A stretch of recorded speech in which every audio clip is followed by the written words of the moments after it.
تقریر کے نصف سے جا کر وہ استدلال یہ شروع کرتے ہیں کہ اس آیہ شریفہ سے جو سورہ مبارکہ بقرہ میں ہے، اعوذ باللہ من الشیطان الرجیم، وَإِذْ قَالَ رَبُّكَ لِلْمَلَائِكَةِ إِنِّي جَاعِلٌ فِي الْأَرْضِ خَلِيفَةً قَالُوا أَتَجْعَلُ فِيهَا مَن يُفْسِدُ فِيهَا وَيَسْفِكُ الدِّمَاءَ وَنَحْنُ نُسَبِّحُ بِحَمْدِكَ وَنُقَدِّسُ لَكَ۔ اس آیت کی روح سے وہ اس طرح استدلال کرتے ہیں، میں ان کا استدلال کا خلاصہ پیش کرتا ہوں، تفصیل کے ساتھ ان کی اسپیچ میں آپ دیکھ سکتے ہیں، ہم ان کا کلپ بھی پخش کریں گے یہاں پر، لیکن یہاں ان کا استدلال کا خلاصہ یہ ہے کہ دیکھ، وہ کہتے ہیں کہ امت اسلامیہ میں جو مسئلہ خلافت پہ جو اختلاف پیش آیا ہے یہ کوئی نئی بات نہیں ہے، اس سے پہلے ملائکہ نے بھی مسئلہ خلافت پر ان میں بھی اختلاف پیش آیا تھا۔ جب اللہ تعالیٰ نے اعلان کیا کہ میں زمین میں خلیفہ بنانے والا ہوں تو ملائکہ نے اختلاف کیا، تو یہ کوئی نئی بات نہیں ہے۔ اور پھر کہتے ہیں کہ وہ یہ ملائکہ نے جو اختلاف کیا، پھر جب اللہ نے ان سے کہا کہ میں آدم کو خلیفہ بناتا ہوں اس لیے کہ اس میں علم ہے اور آدم کی فضیلت بتائی، تو ملائکہ سب مان گئے، ملائکہ نے سب تسلیم کیا۔ تو ان کا صورت استدلال یہ ہے، دیکھ عزیزو، دو طرح سے ہیں۔ ایک صورت استدلال یہ ہے کہ اگر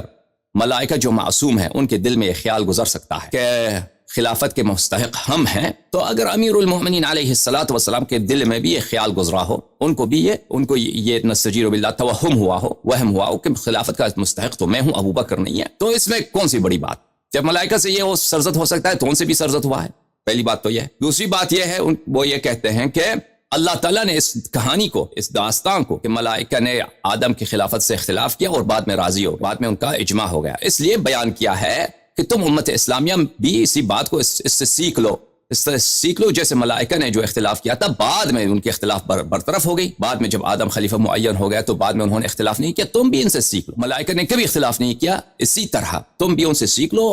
ایک دفعہ خلیفے کا تعین جو ہوا ابو بکر سے، اس کے بعد ان سے مخالفت نہ کرو، ان سے نزاع نہ کرو، اور کہتے ہیں کہ یہی سیرہ اہل بیت علیہ السلام کا تھا۔ شروع میں امیر المؤمنین علیہ السلام کے دل میں ان کے بقول خیال آیا کہ خلافت کا مستحق میں ہوں اور ابو بکر نہیں ہے، لیکن بعد میں وہ راضی ہو گئے، بعد میں انہوں نے کبھی ابو بکر کی خلافت کی مخالفت نہیں کی بلکہ ساتھ دیا۔ امام حسن و امام حسین صلوات اللہ علیہما اور بقیہ ائمہ طاہرین علیہم السلام، انہوں نے کبھی بھی، ان کا کہنا یہی ہے کہ کبھی بھی انہوں نے ابو بکر اور عمر کی مخالفت نہیں کی بلکہ ہمیشہ تعریف۔ تو یہ ان کا صورت استدلال ہے، اختصار کے ساتھ میں نے بیان کیا ہے۔ اب ان کے کلپ سنتے ہیں آپ، آئیے۔ لازمی بات ہے وہ اپنی تقریر میں ان باتوں کو تفصیل سے کہتے ہیں، تو میں نے اختصار کے ساتھ بیان کیا ہے، تو آپ ان کی، جیسے میں نے عرض کیا کہ آپ ان کی اپنی اسپیچز میں تفصیل دیکھ سکتے ہیں، لیکن ہم نے اختصار کے ساتھ نقل کیا ہے اور اس کا جواب دیں گے، لیکن ان کے جواب دینے سے پہلے ان کے کچھ کلپس سنیے اسی موضوع پر۔ اب میں ایک عجیب بات کہنے والا ہوں جہاں سے میں اس سلسلہ گفتگو کی ابتدا کر رہا ہوں۔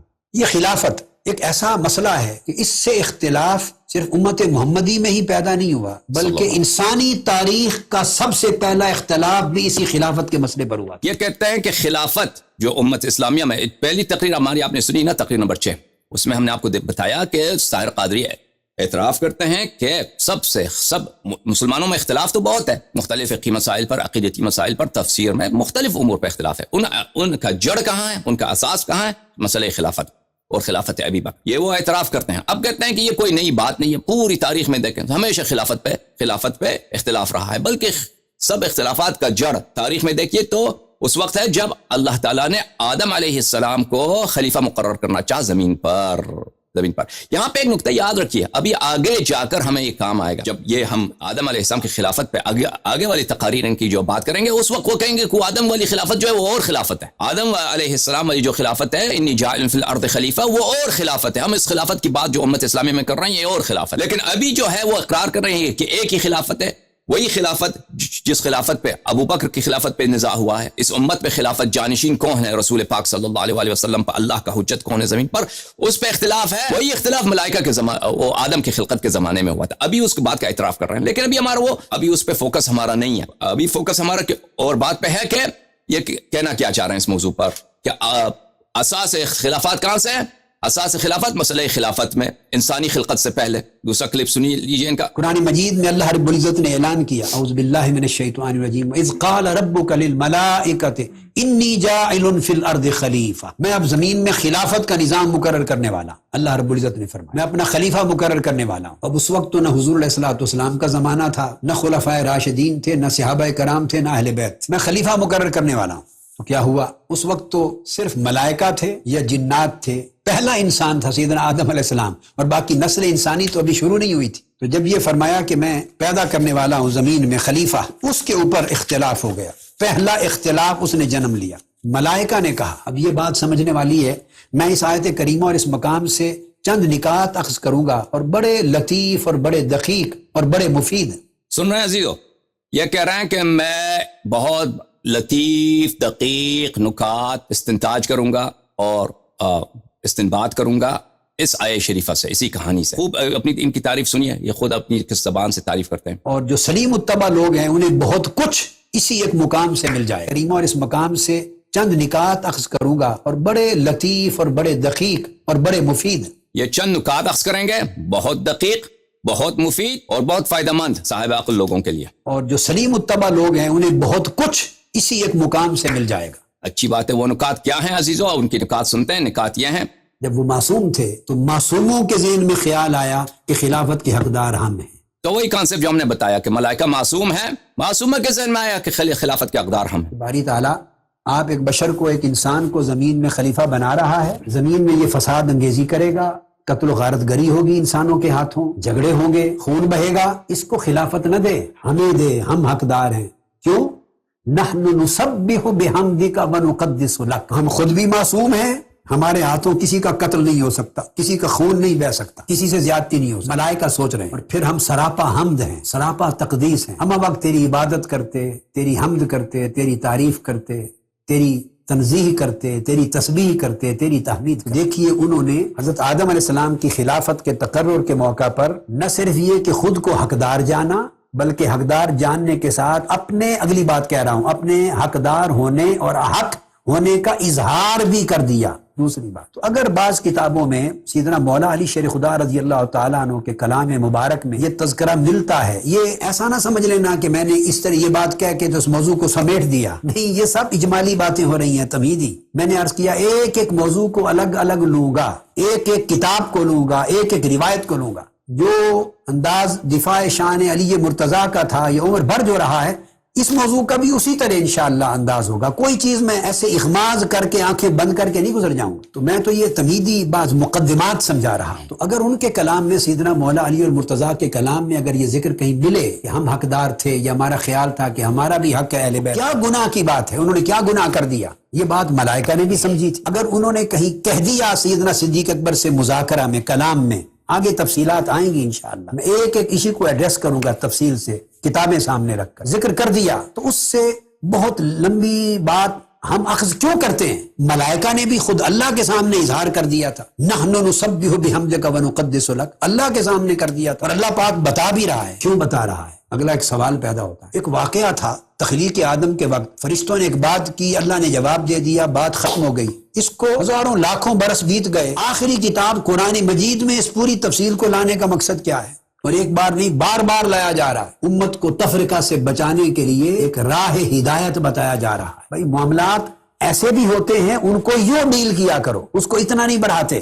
پھر ملائکہ کو اللہ رب العزت نے جواب دیا، دو طریق سے جواب دیا. ایک تو مشاہدہ کروایا علم کا، فوقیت علمی کے ذریعے، اور ایک جواب دیا انی اعلم ما لا تعلمون، ایک علم آدم الاسماء کلھا کا جواب دیا، علمی فضیلت بتائی. دوسری فرمایا انی اعلم ما لا تعلمون، اور بھی کئی باتیں ہیں میں جانتا ہوں تم نہیں جانتے. سو کیا ہوا؟ ملائکہ جو تھے اختلاف جنہوں نے اپنا سوال کیا تھا، چونکہ اللہ کی بارگاہ ہے نا، تو وہاں لفظ اختلاف میں یوز نہیں کرنا چاہتا. اللہ کی بارگاہ ہے، ورنہ واقعہ کوئی اور کہنے والا تو اسی طرح ہی کہے گا نا، کیونکہ وہ ایک مقدمہ کے جواب میں اپنا پوائنٹ آف ویو پیش کر رہے ہیں. تنقید بھی ہو رہی ہے اس صاحب خلافت پر، یسفک الدماء، اور اپنی تقدیس کا اظہار بھی ہو رہا ہے، استحقاق بھی بیان ہو رہا ہے. یہی دو باتیں. تو پھر کیا ہوا؟ جب اللہ پاک نے یہ بات سمجھا دی، بس وہ جو ان کے ذہنوں میں اختلاف آیا تھا یا خیال آیا تھا، چونکہ اہل ایمان تھے، معصوم تھے، وہ بات ختم ہو گئی. ملائکہ نے اس کے بعد کبھی ذکر ہی نہیں کیا، وہ سمجھ گئے انی اعلم ما لا تعلمون. سو اسی طرح چونکہ مولا علی شیر خدا اور اہل بیت اطہار ان ملائکہ سے کم درجے کے لوگ نہیں، اعلیٰ درجے کے لوگ، خانوادہ رسول. اسی طرح یہ خیال آیا، ذکر بھی کیا. وہ خیال اور ذکر کتابوں میں آیا ہے، اہل سنت کے ہاں بھی، اہل تشیع کے ہاں بھی. مگر جو اگلی بات ہے، جب بات سمجھ میں آ گئی اور مصالحت ہو گئی، پھر مولا علی شیر خدا نے پورے 30 برس ان کا ساتھ دیا ہے، مخالفت نہیں کی. کبھی ذکر ہی نہیں کیا. امام حسن مجتبی نے ان کا ساتھ دیا ہے, کبھی تعریف کی ہے, کبھی اختلاف نہیں کیا. امام حسین نے ان کی تعریف کی ہے, اختلاف نہیں کیا. امام زین العابدین نے تعریف کی ہے, اختلاف نہیں کیا. امام محمد الباقر نے عمر پر تعریف کی ہے خلفائے ثلاثہ کی, اختلاف نہیں. امام جعفر الصادق نے تعریف کی ہے, ان سے اختلاف نہیں کیا. بلکہ ائمہ اطہار اہل بیت نسل در نسل اپنی اولادوں کے نام بھی ابو بکر, عمر اور عثمان رکھتے رہے. معزز ناظرین, آپ نے دیکھا صورت استدلال ان کا کیا ہے, استدلال ان کے اپنے الفاظ سے آپ نے سنے. اب جواب کا وقت آتا ہے, ان کا جواب دیتے ہیں. پہلی بات تو یہ ہے کہ وہ جو قیاس کر رہے ہیں ملائکہ کے موقف کا امیر المؤمنین علیہ السلام کے ساتھ, کہ ملائکہ نے اعتراض کیا ہے آدم کے خلافت پر. اور خوب جملے ان کے یاد رکھیے, میں نے کہ جملے انہوں نے بہت سخت جملے کے نسبت دی ہے ملائکہ کے متعلق, کہ انہوں نے تنقید بھی ہو رہی ہے اس صاحب خلافت کی, یعنی آدم علیہ السلام کی وہ تنقید کر رہے ہیں.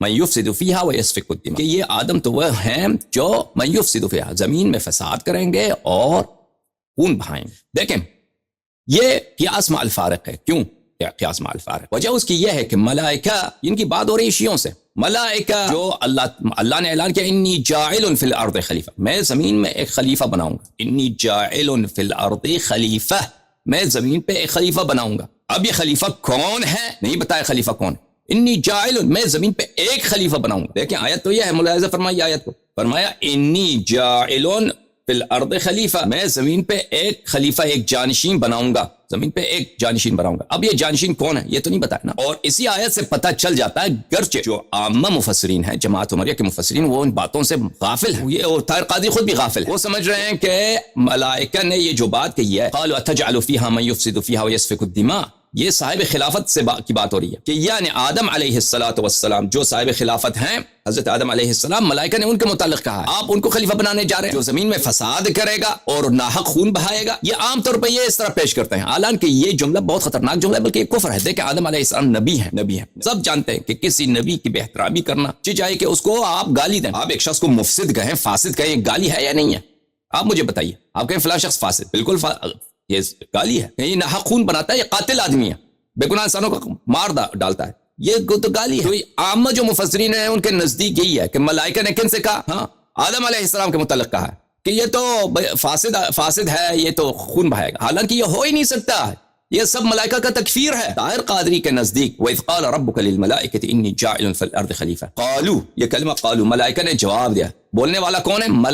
ملائکہ. یہ طاہر قادری کے نزدیک یہ سب ملائکہ ہیں, سب ملائکہ. ہمارے نزدیک یہ سب ملائکہ نہیں ہے, یہ ملائکہ میں سے دو فرق, وہ بھی بہت نچلے درجے کے ملائکہ میں سے تھے. سب ملائکہ کا یہ قول نہیں تھا. پھر یہ جو کہا ہے اتجعل فیہا من یفسد فیہا, یہ آدم علیہ السلام کے متعلق نہیں ہے, یہ آدم علیہ السلام کے متعلق نہیں. یہ زمین پر رہنے والے آدم علیہ السلام سے پہلے جو نسناس تھے, جو جن ہوتے تھے, ان مخلوقات کے متعلق ہے. کیونکہ اللہ نے تو یہاں تو کیا کہا, اللہ نے میں زمین پہ ایک خلیفہ بناؤں گا, خلیفتن, میں ایک خلیفہ بناؤں گا, ایک خلیفہ. اب وہ ایک خلیفہ کون ہے وہ توضیح نہیں دی. تو ملائکہ, طاہر قادری کے نزدیک ملائکہ نے کہا کہ آدم تو فاسد ہے, آدم تو قتل کرے گا, آدم فاسد ہے, آدم علیہ السلام قتل. یہ سب ملائکہ کو طاہر قادری نے کیا کر دیا, سب ملائکہ کو کافر بنا دیا. کیونکہ کسی نبی کو گالی دینا, سباب المسلم فسوق وقتالہ کفر, نبی کریم صلی اللہ علیہ وسلم کی حدیث بخاری مسلم وغیرہ میں, کہ کسی مسلمان کو گالی دینا فاسق ہے, فسق ہے. نبی کو, کسی نبی کو گالی دے وہ تو بالاجماع کفر ہے, بالاجماع کو. سب ملائکہ کو اس نے کافر بنا دیا. حالانکہ یہ ملائکہ کا جو قول ہے, یہ ملائکہ کا قول جو ہے, سب ملائکہ کا قول نہیں ہے, کچھ ملائکہ کا قول ہے, مان بھی لے کہ سب ملائکہ کا قول ہے, یہ آدم کے متعلق نہیں ہے. کیوں آدم کے متعلق نہیں ہے؟ کیونکہ ہو ہی نہیں سکتا کہ ملائکہ آدم علیہ السلام کے متعلق یہ کہیں. ہو سکتا ہے کہ جبرائیل علیہ السلام آدم کو گالی دے, یہ نستجیر باللہ فاسد ہے, قاتل ہے. ہاں میکائیل علیہ السلام, ملائکہ مقربین, حملہ عرش گالی دیں حضرت آدم علیہ السلام, سب کا نستجیر باللہ مرتد بن جائے. یہ ہو ہی نہیں سکتا. اس لیے یہاں پر جو ملائکہ کا جو قول ہے, مان بھی لے کہ یہ سب ملائکہ کا قول ہے, اتجعل فیہا من یفسد فیہا ویسفک الدماء, یہ حضرت آدم علیہ السلام کے متعلق نہیں ہے. ان کا یہ جملہ اس بات پہ دلالت کر رہا ہے, اتجعل فیہا من یفسد فیہا ویسفک الدماء. یا اللہ نہایت ادب کے ساتھ, نہایت تواضع کے ساتھ یہ کہہ رہا ہے کہ انہوں نے اللہ سے اختلاف کیا ہے. اللہ سے اختلاف کرنا کفر ہوتا ہے. طاہر قادری کو پتہ بھی نہیں ہے. طاہر قادری کی تقریر آپ سنیں, کہتے ہیں یہاں پہ دو طرح کے اختلاف ہوئے ہیں. ایک اختلاف ہے جو مذموم نہیں ہے, ایک اختلاف ہے جو مذموم ہے. وہ اختلاف جو مذموم ہے وہ ابلیس کا ہے, اور اختلاف جو مذموم نہیں ہے وہ کس کا ہے, ملائکہ کا. یہ اس کو بات کرنے کا پتہ بھی نہیں ہے کہ ملائکہ نے اختلاف کیا, کس سے اختلاف کیا ہے. ملائکہ نے اختلاف کیا تو اللہ سے اختلاف کیا. اس کے نزدیک اللہ تعالیٰ سے اختلاف کرنا, یہ ملائکہ مقربین, ملائکہ کا یہ کسی عام مسلمان کی بات نہیں ہے. آپ قرآن سے اختلاف کریں, کہتے ہیں کسی مسئلے پہ کہتے ہیں قرآن کہتا ہے کہ یہ کرو, آپ کہتے ہیں کہ میں یوں کرتا ہوں, میں یوں کرتا ہوں. تو سب مسلمان آپ کو کہیں کافر ہے. اگر قرآن کہتا ہے کچھ نماز واجب، آپ کہتے ہیں کہ نہیں میں نماز کو نہیں مانتا. قرآن کیا ہے؟ میں قرآن سے اختلاف، اور اللہ تعالیٰ سے اختلاف کرنا کفر ہے. طاہر قادری کہہ رہا ہے یہاں پہ کہ ملائکہ نے اختلاف کیا ہے اور یہ اختلاف بری بات. ملائکہ نے اللہ سے اختلاف نہیں کیا ہے، ملائکہ نے نہایت ادب سے، حالانکہ یہ بھی سب ملائکہ کا قول نہیں ہے، ہمارے نزدیک صرف 2 ملک کا قول ہے. ابھی حدیث دکھائیں گے آپ، وہ بھی نہایت ادب سے انہوں نے سوال کیا ہے، وجہ پوچھا ہے کہ آپ ایسے کو، کیونکہ زمین میں سے پہلے جو لوگ رہتے تھے، آدم علیہ السلام سے پہلے جو لوگ رہتے تھے وہ جنات ہوتے تھے اور نسناس ہوتے تھے، خلائق ہوتے تھے. انہوں نے بہت سارے گناہ کیے تھے، تو ملائکہ کو اللہ نے بھیجا تھا ان کو زمین سے پاک کرنے کے لیے، زمین کو ان سے دور کرنے کے لیے. تو ان ملائکہ نے کہا کہ ان کو نہیں پتا کہ آدم علیہ السلام ہے، کیونکہ اگر ان کو پتا ہوتا کہ آدم علیہ السلام جو مسجود ملائکہ ہیں، جو معصوم ہیں، جو اللہ کے مقرب ہیں، وہ تو ہو ہی نہیں سکتا. ملائکہ کہتے ہیں کہ یہ کیا کریں گے، یہ فساد کرے گا، یہ غارت کرے گا، یہ فاسد ہے، یہ قتل کرے گا، یہ تو ہو ہی نہیں سکتا. ایک عام مسلمان کو کوئی گالی دے تو فسق ہوتا ہے، کسی نبی کو گالی دینا تو کفر ہوتا ہے. تو پتہ یہ چلا عزیزو کہ ملائکہ کو صرف اتنا پتا تھا کہ اللہ تعالیٰ زمین پہ خلیفہ بنانے والا ہے. اب وہ خلیفہ کون ہے وہ نہیں جانتے. اس کی دلیل کیا ہے؟ اس کی دلیل 2 باتیں ہیں. ایک بات تو یہ ہے میرے عزیز، ملائکہ کی جہل کا، اتجعل فیہا من یفسد فیہا ویسفک الدماء. ان کے سوال سے پتہ چل جاتا ہے کہ ان کو گمان ہی ہوا اللہ تعالیٰ زمین پہ جو خلیفہ بنائے گا وہی جو اہل زمین پہلے ہوتے تھے، جو اہل زمین تھے آدم علیہ السلام تک، نسناس تھے، جنات تھے، جنہوں نے کفر کیا تھا، جنہوں نے قتل کیا تھا، ان کو خلیفہ. تو سوال کیا یہ کہ کیا آپ ان کو خلیفہ بنانے جا رہے ہیں؟ اس کا قیاس امیر المؤمنین علیہ السلام سے کیوں نہیں ہے؟ اس کا قیاس اس لیے نہیں ہے کہ امیر المؤمنین علیہ السلام بالنص جانتے ہیں کہ خلیفہ میں خود ہوں. ملائکہ نہیں جانتے کہ متعین آدم علیہ السلام کا خلافت پہ ہوا ہے، ٹھیک ہے نا، ملائکہ نہیں جانتے. تو اس لیے پوچھا کہ آپ اے اللہ ایسے فاسد لوگ، فاسق لوگ جو قتل کریں گے، جو خون بہائیں گے، ان کو آپ خلیفہ بنانے جا رہے ہیں، اس کو خلیفہ بنائیں گا. ملائکہ نہیں جانتا کہ منصوص بالخلافہ کون ہے، صرف اتنا جانتے ہیں کہ خلیفہ بنانے کا حق اللہ کو، اور اللہ تعالیٰ کسی کو خلیفہ بنائے گا. لیکن اب وہ خلیفہ کس کو بنایا جائے گا یہ ملائکہ کو نہیں معلوم. ملائکہ کو معلوم ہوتا تو یہ جملہ نہیں کہتے، آدم علیہ السلام کو گالی نہیں دیتے. سمجھ میں آ رہی بات آپ کو؟ تو امیر المؤمنین علیہ السلام کا اس سے قیاس ہی نہیں ہے. ہمارے نزدیک امیر المؤمنین علیہ السلام، اہل بیت طاہرین علیہ السلام، سب کو پتا تھا کہ منصوص بالنص کون ہے. منصوص بالنص، متعین بالتعین، مستخلف بالاستخلاف، جس کو خلیفہ بنایا گیا تھا تعین کے ساتھ، نص کے ساتھ، وہ خود امیر المؤمنین علیہ السلام ہے. اور ان کو جو تعین کیا گیا تھا وہ رسول اللہ صلی اللہ علیہ وسلم نے اپنی جانب سے نہیں کیا تھا کہ یہ میرے چچا زاد بھائی، یہ داماد میرا رشتہ دار ہے، اچھا آدمی ہے، خلیفہ بناتے ہیں اس کو اللہ نے تعین کیا تھا. تو اس لیے جب امیر المؤمنین علیہ السلام خود یہ اعتراف کرتا ہے کہ امیر المؤمنین علیہ السلام کو یہ کہا ہے کہ خلافت کا مستحق میں ہوں، یہ استحقاق امیر المؤمنین علیہ السلام کی جانب سے، خالق کون کی جانب سے ہے، اللہ تعالیٰ کی جانب سے ان کو استحقاق ہے. اس لیے وہ اس مسئلے پہ کہ ان کو بعد میں سمجھایا گیا کہ بھئی ابو بکر خلیفہ کا مستحق، یہ ہو ہی نہیں سکتا. انہوں نے جو اپنا آپ کو خلیفہ کا مستحق میں ہوں اس لیے کہ میں اللہ کی جانب سے منصوص ہوں. تو یہ اور ان کا امیر المؤمنین علیہ السلام کا اور ملائکہ کا جو قیاس ہے، قیاس مع الفارق ہے یہاں پر. دوسری بات میرے عزیزو، جو دلیل ہے کہ ملائکہ نہیں جانتے تھے کہ معین جو خلیفہ بنایا جا رہا ہے وہ اہل زمین میں سے نہیں ہے، وہ آسمان میں ایک اللہ مخلوق خلق کرے گا جس کا نام آدم ہوگا، جس کے سامنے ملائکہ سجدہ کریں گے، وہ خلیفہ ہوگا. اس کا جواب کیا ہے؟ اس کی دوسری دلیل یہ ہے قال انی اعلم ما لا تعلمون، کہ اللہ نے بتایا، تصریح کیا کہ آپ نہیں جانتے، آپ لوگوں کو پتہ نہیں ہے، آپ لوگوں کو پتہ نہیں. جب یہاں پہ میں ایک اس نقطے کی طرف اشارہ کرتا چلوں کہ وَإِذْ قَالَ رَبُّكَ لِلْمَلَائِكَةِ إِنِّي جَاعِلٌ فِي الْأَرْضِ خَلِيفَةً، ملائکہ نے اللہ کے سامنے عرض کیا. ملاحظہ فرمائیے یہاں پر وَإِذْ قَالَ رَبُّكَ، اللہ نے سب ملائکہ سے کہا، اللہ نے کس سے کہا؟ سب ملائکہ سے. إِنِّي جَاعِلٌ فِي الْأَرْضِ خَلِيفَةً، اعلان کیا، اعلان عام کہ میں زمین پہ خلیفہ جانشین اپنا بنانے والا ہوں. قالوا، یہ بولنے والے کون تھے؟ جنہوں نے کہا اتجعل فیہا من یفسد فیہا، یہ سب ملائکہ نہیں تھے عزیزو. ہمارے نزدیک، جماعت مخالفین کے نزدیک ان کے پاس حدیث ہی نہیں ہے. تفسیر میں احادیث ان کے نزدیک بہت کم ہے میرے عزیزو. میں آپ کو ایک کتاب دکھاؤں، یہ کتاب ہے تفسیر القرآن الکریم للشیخ محمد عبدو، جامعہ الازہر کے بہت معروف مشہور عالم، جزء اول تبع المنار. یہاں پہ ملاحظہ فرمائیے صفحہ نمبر 7 پہ، یہ مقدمے میں، اپنی تفسیر کے مقدمے میں کیا فرماتے ہیں؟ وَأَمَّا الرِّوَایَاتُ الْمَأْثُورَةُ عَنِ النَّبِيِّ صلی اللہ علیہ وسلم، وہ روایات جو رسول پاک صلی اللہ علیہ وسلم سے مروی ہیں تفسیر میں. دیکھیں عزیزو، رسول پاک صلی اللہ علیہ وسلم کا پہلا جو شان ہے قرآن مجید میں کیا ہے؟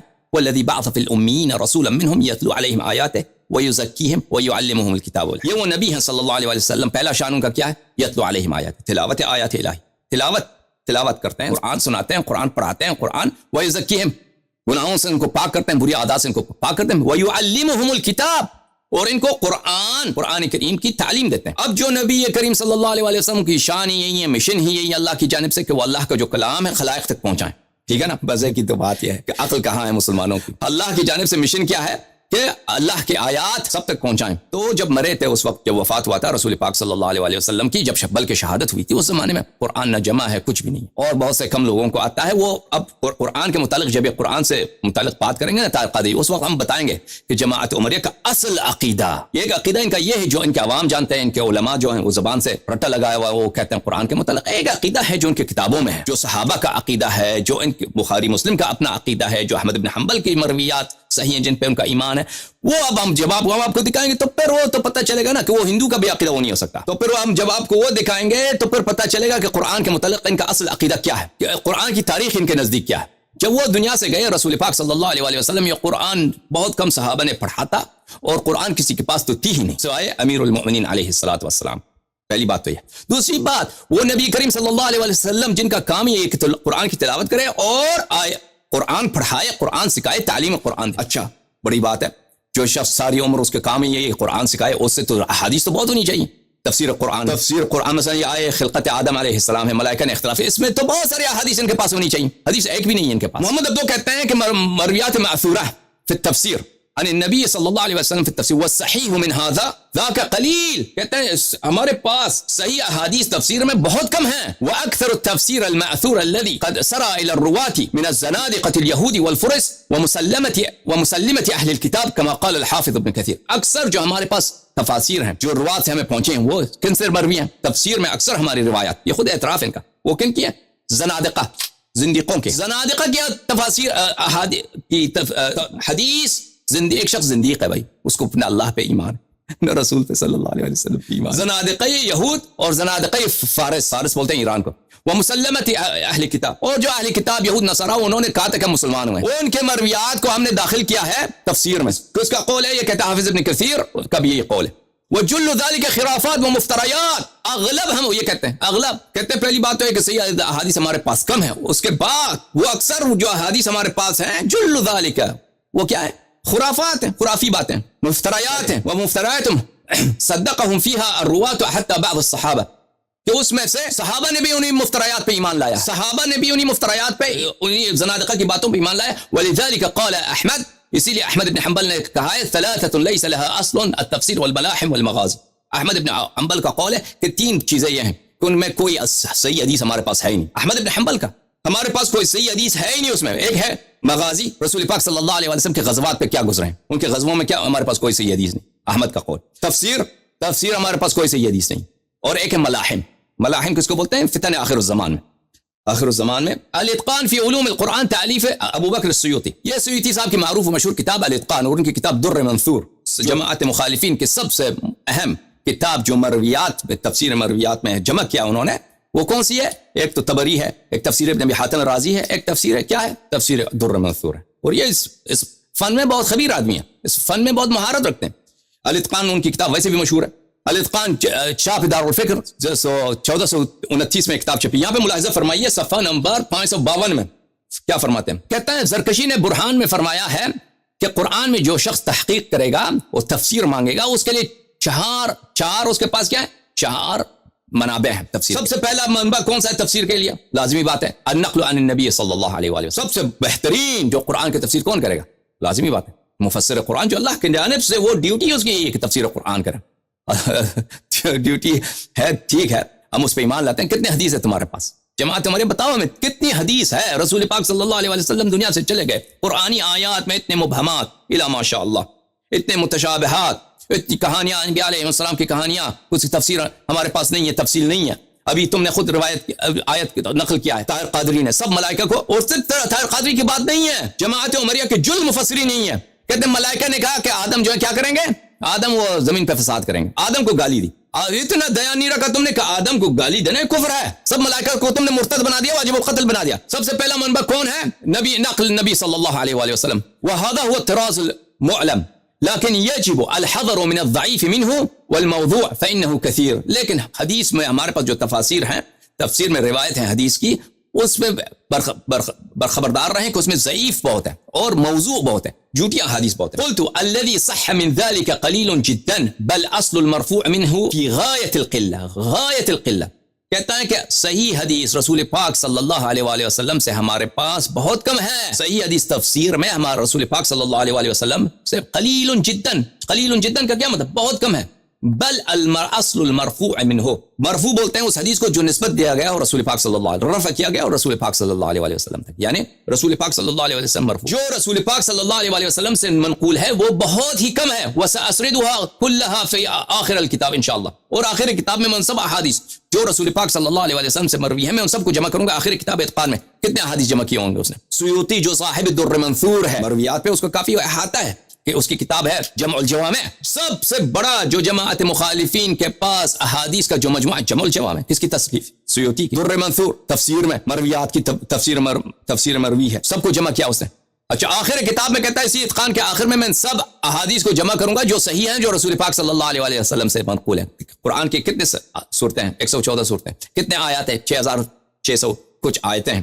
اچھی بات ہے. تو ان کی اپنا ان جماعت نے اپنا نام کیا رکھا ہے؟ اہل سنت والجماع. سنت سے کیا حدیث رسول صلی اللہ علیہ وسلم. اچھی بات ہے، آپ اہل سنت. رسول پاک صلی اللہ علیہ وسلم کا سب سے بڑا کام کیا ہے؟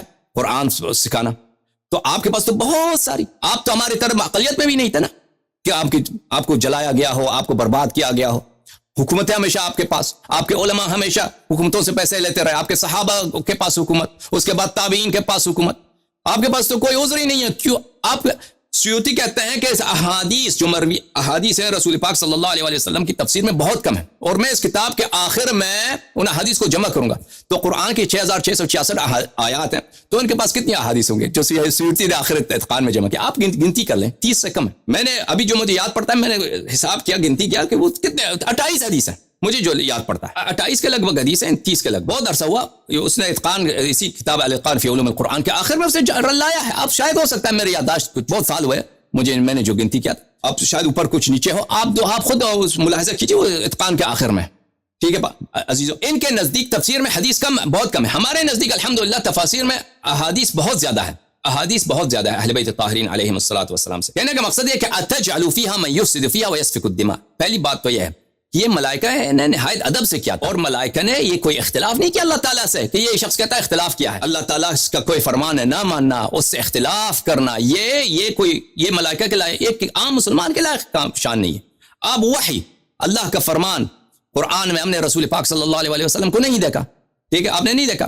رسول پاک صلی اللہ علیہ وسلم 1400 سال پہلے گزرے. انہوں نے فرمایا کہ اللہ کا کلام نے ہم نے تسلیم کیا، ہم نے ایمان لایا، اور ہم نے کہا جو ایمان نہیں لاتا، جو تصدیق نہیں کرتا اس پہ لعنت. اب اگر کوئی مسلمان اللہ کے کسی ایک آیت سے مخالفت کرے اس کو کیا کہیں گے زندیق ہے نا، مرتد ہے. تو یہ طاہر قاضی کو اتنی عقل نہیں ہے، اس کی تقریر آپ خود سن لیجئے. ملائکہ کے متعلق ملائکہ نے اختلاف کیا، اور اختلاف اچھی بات ہے، اختلاف بری بات نہیں.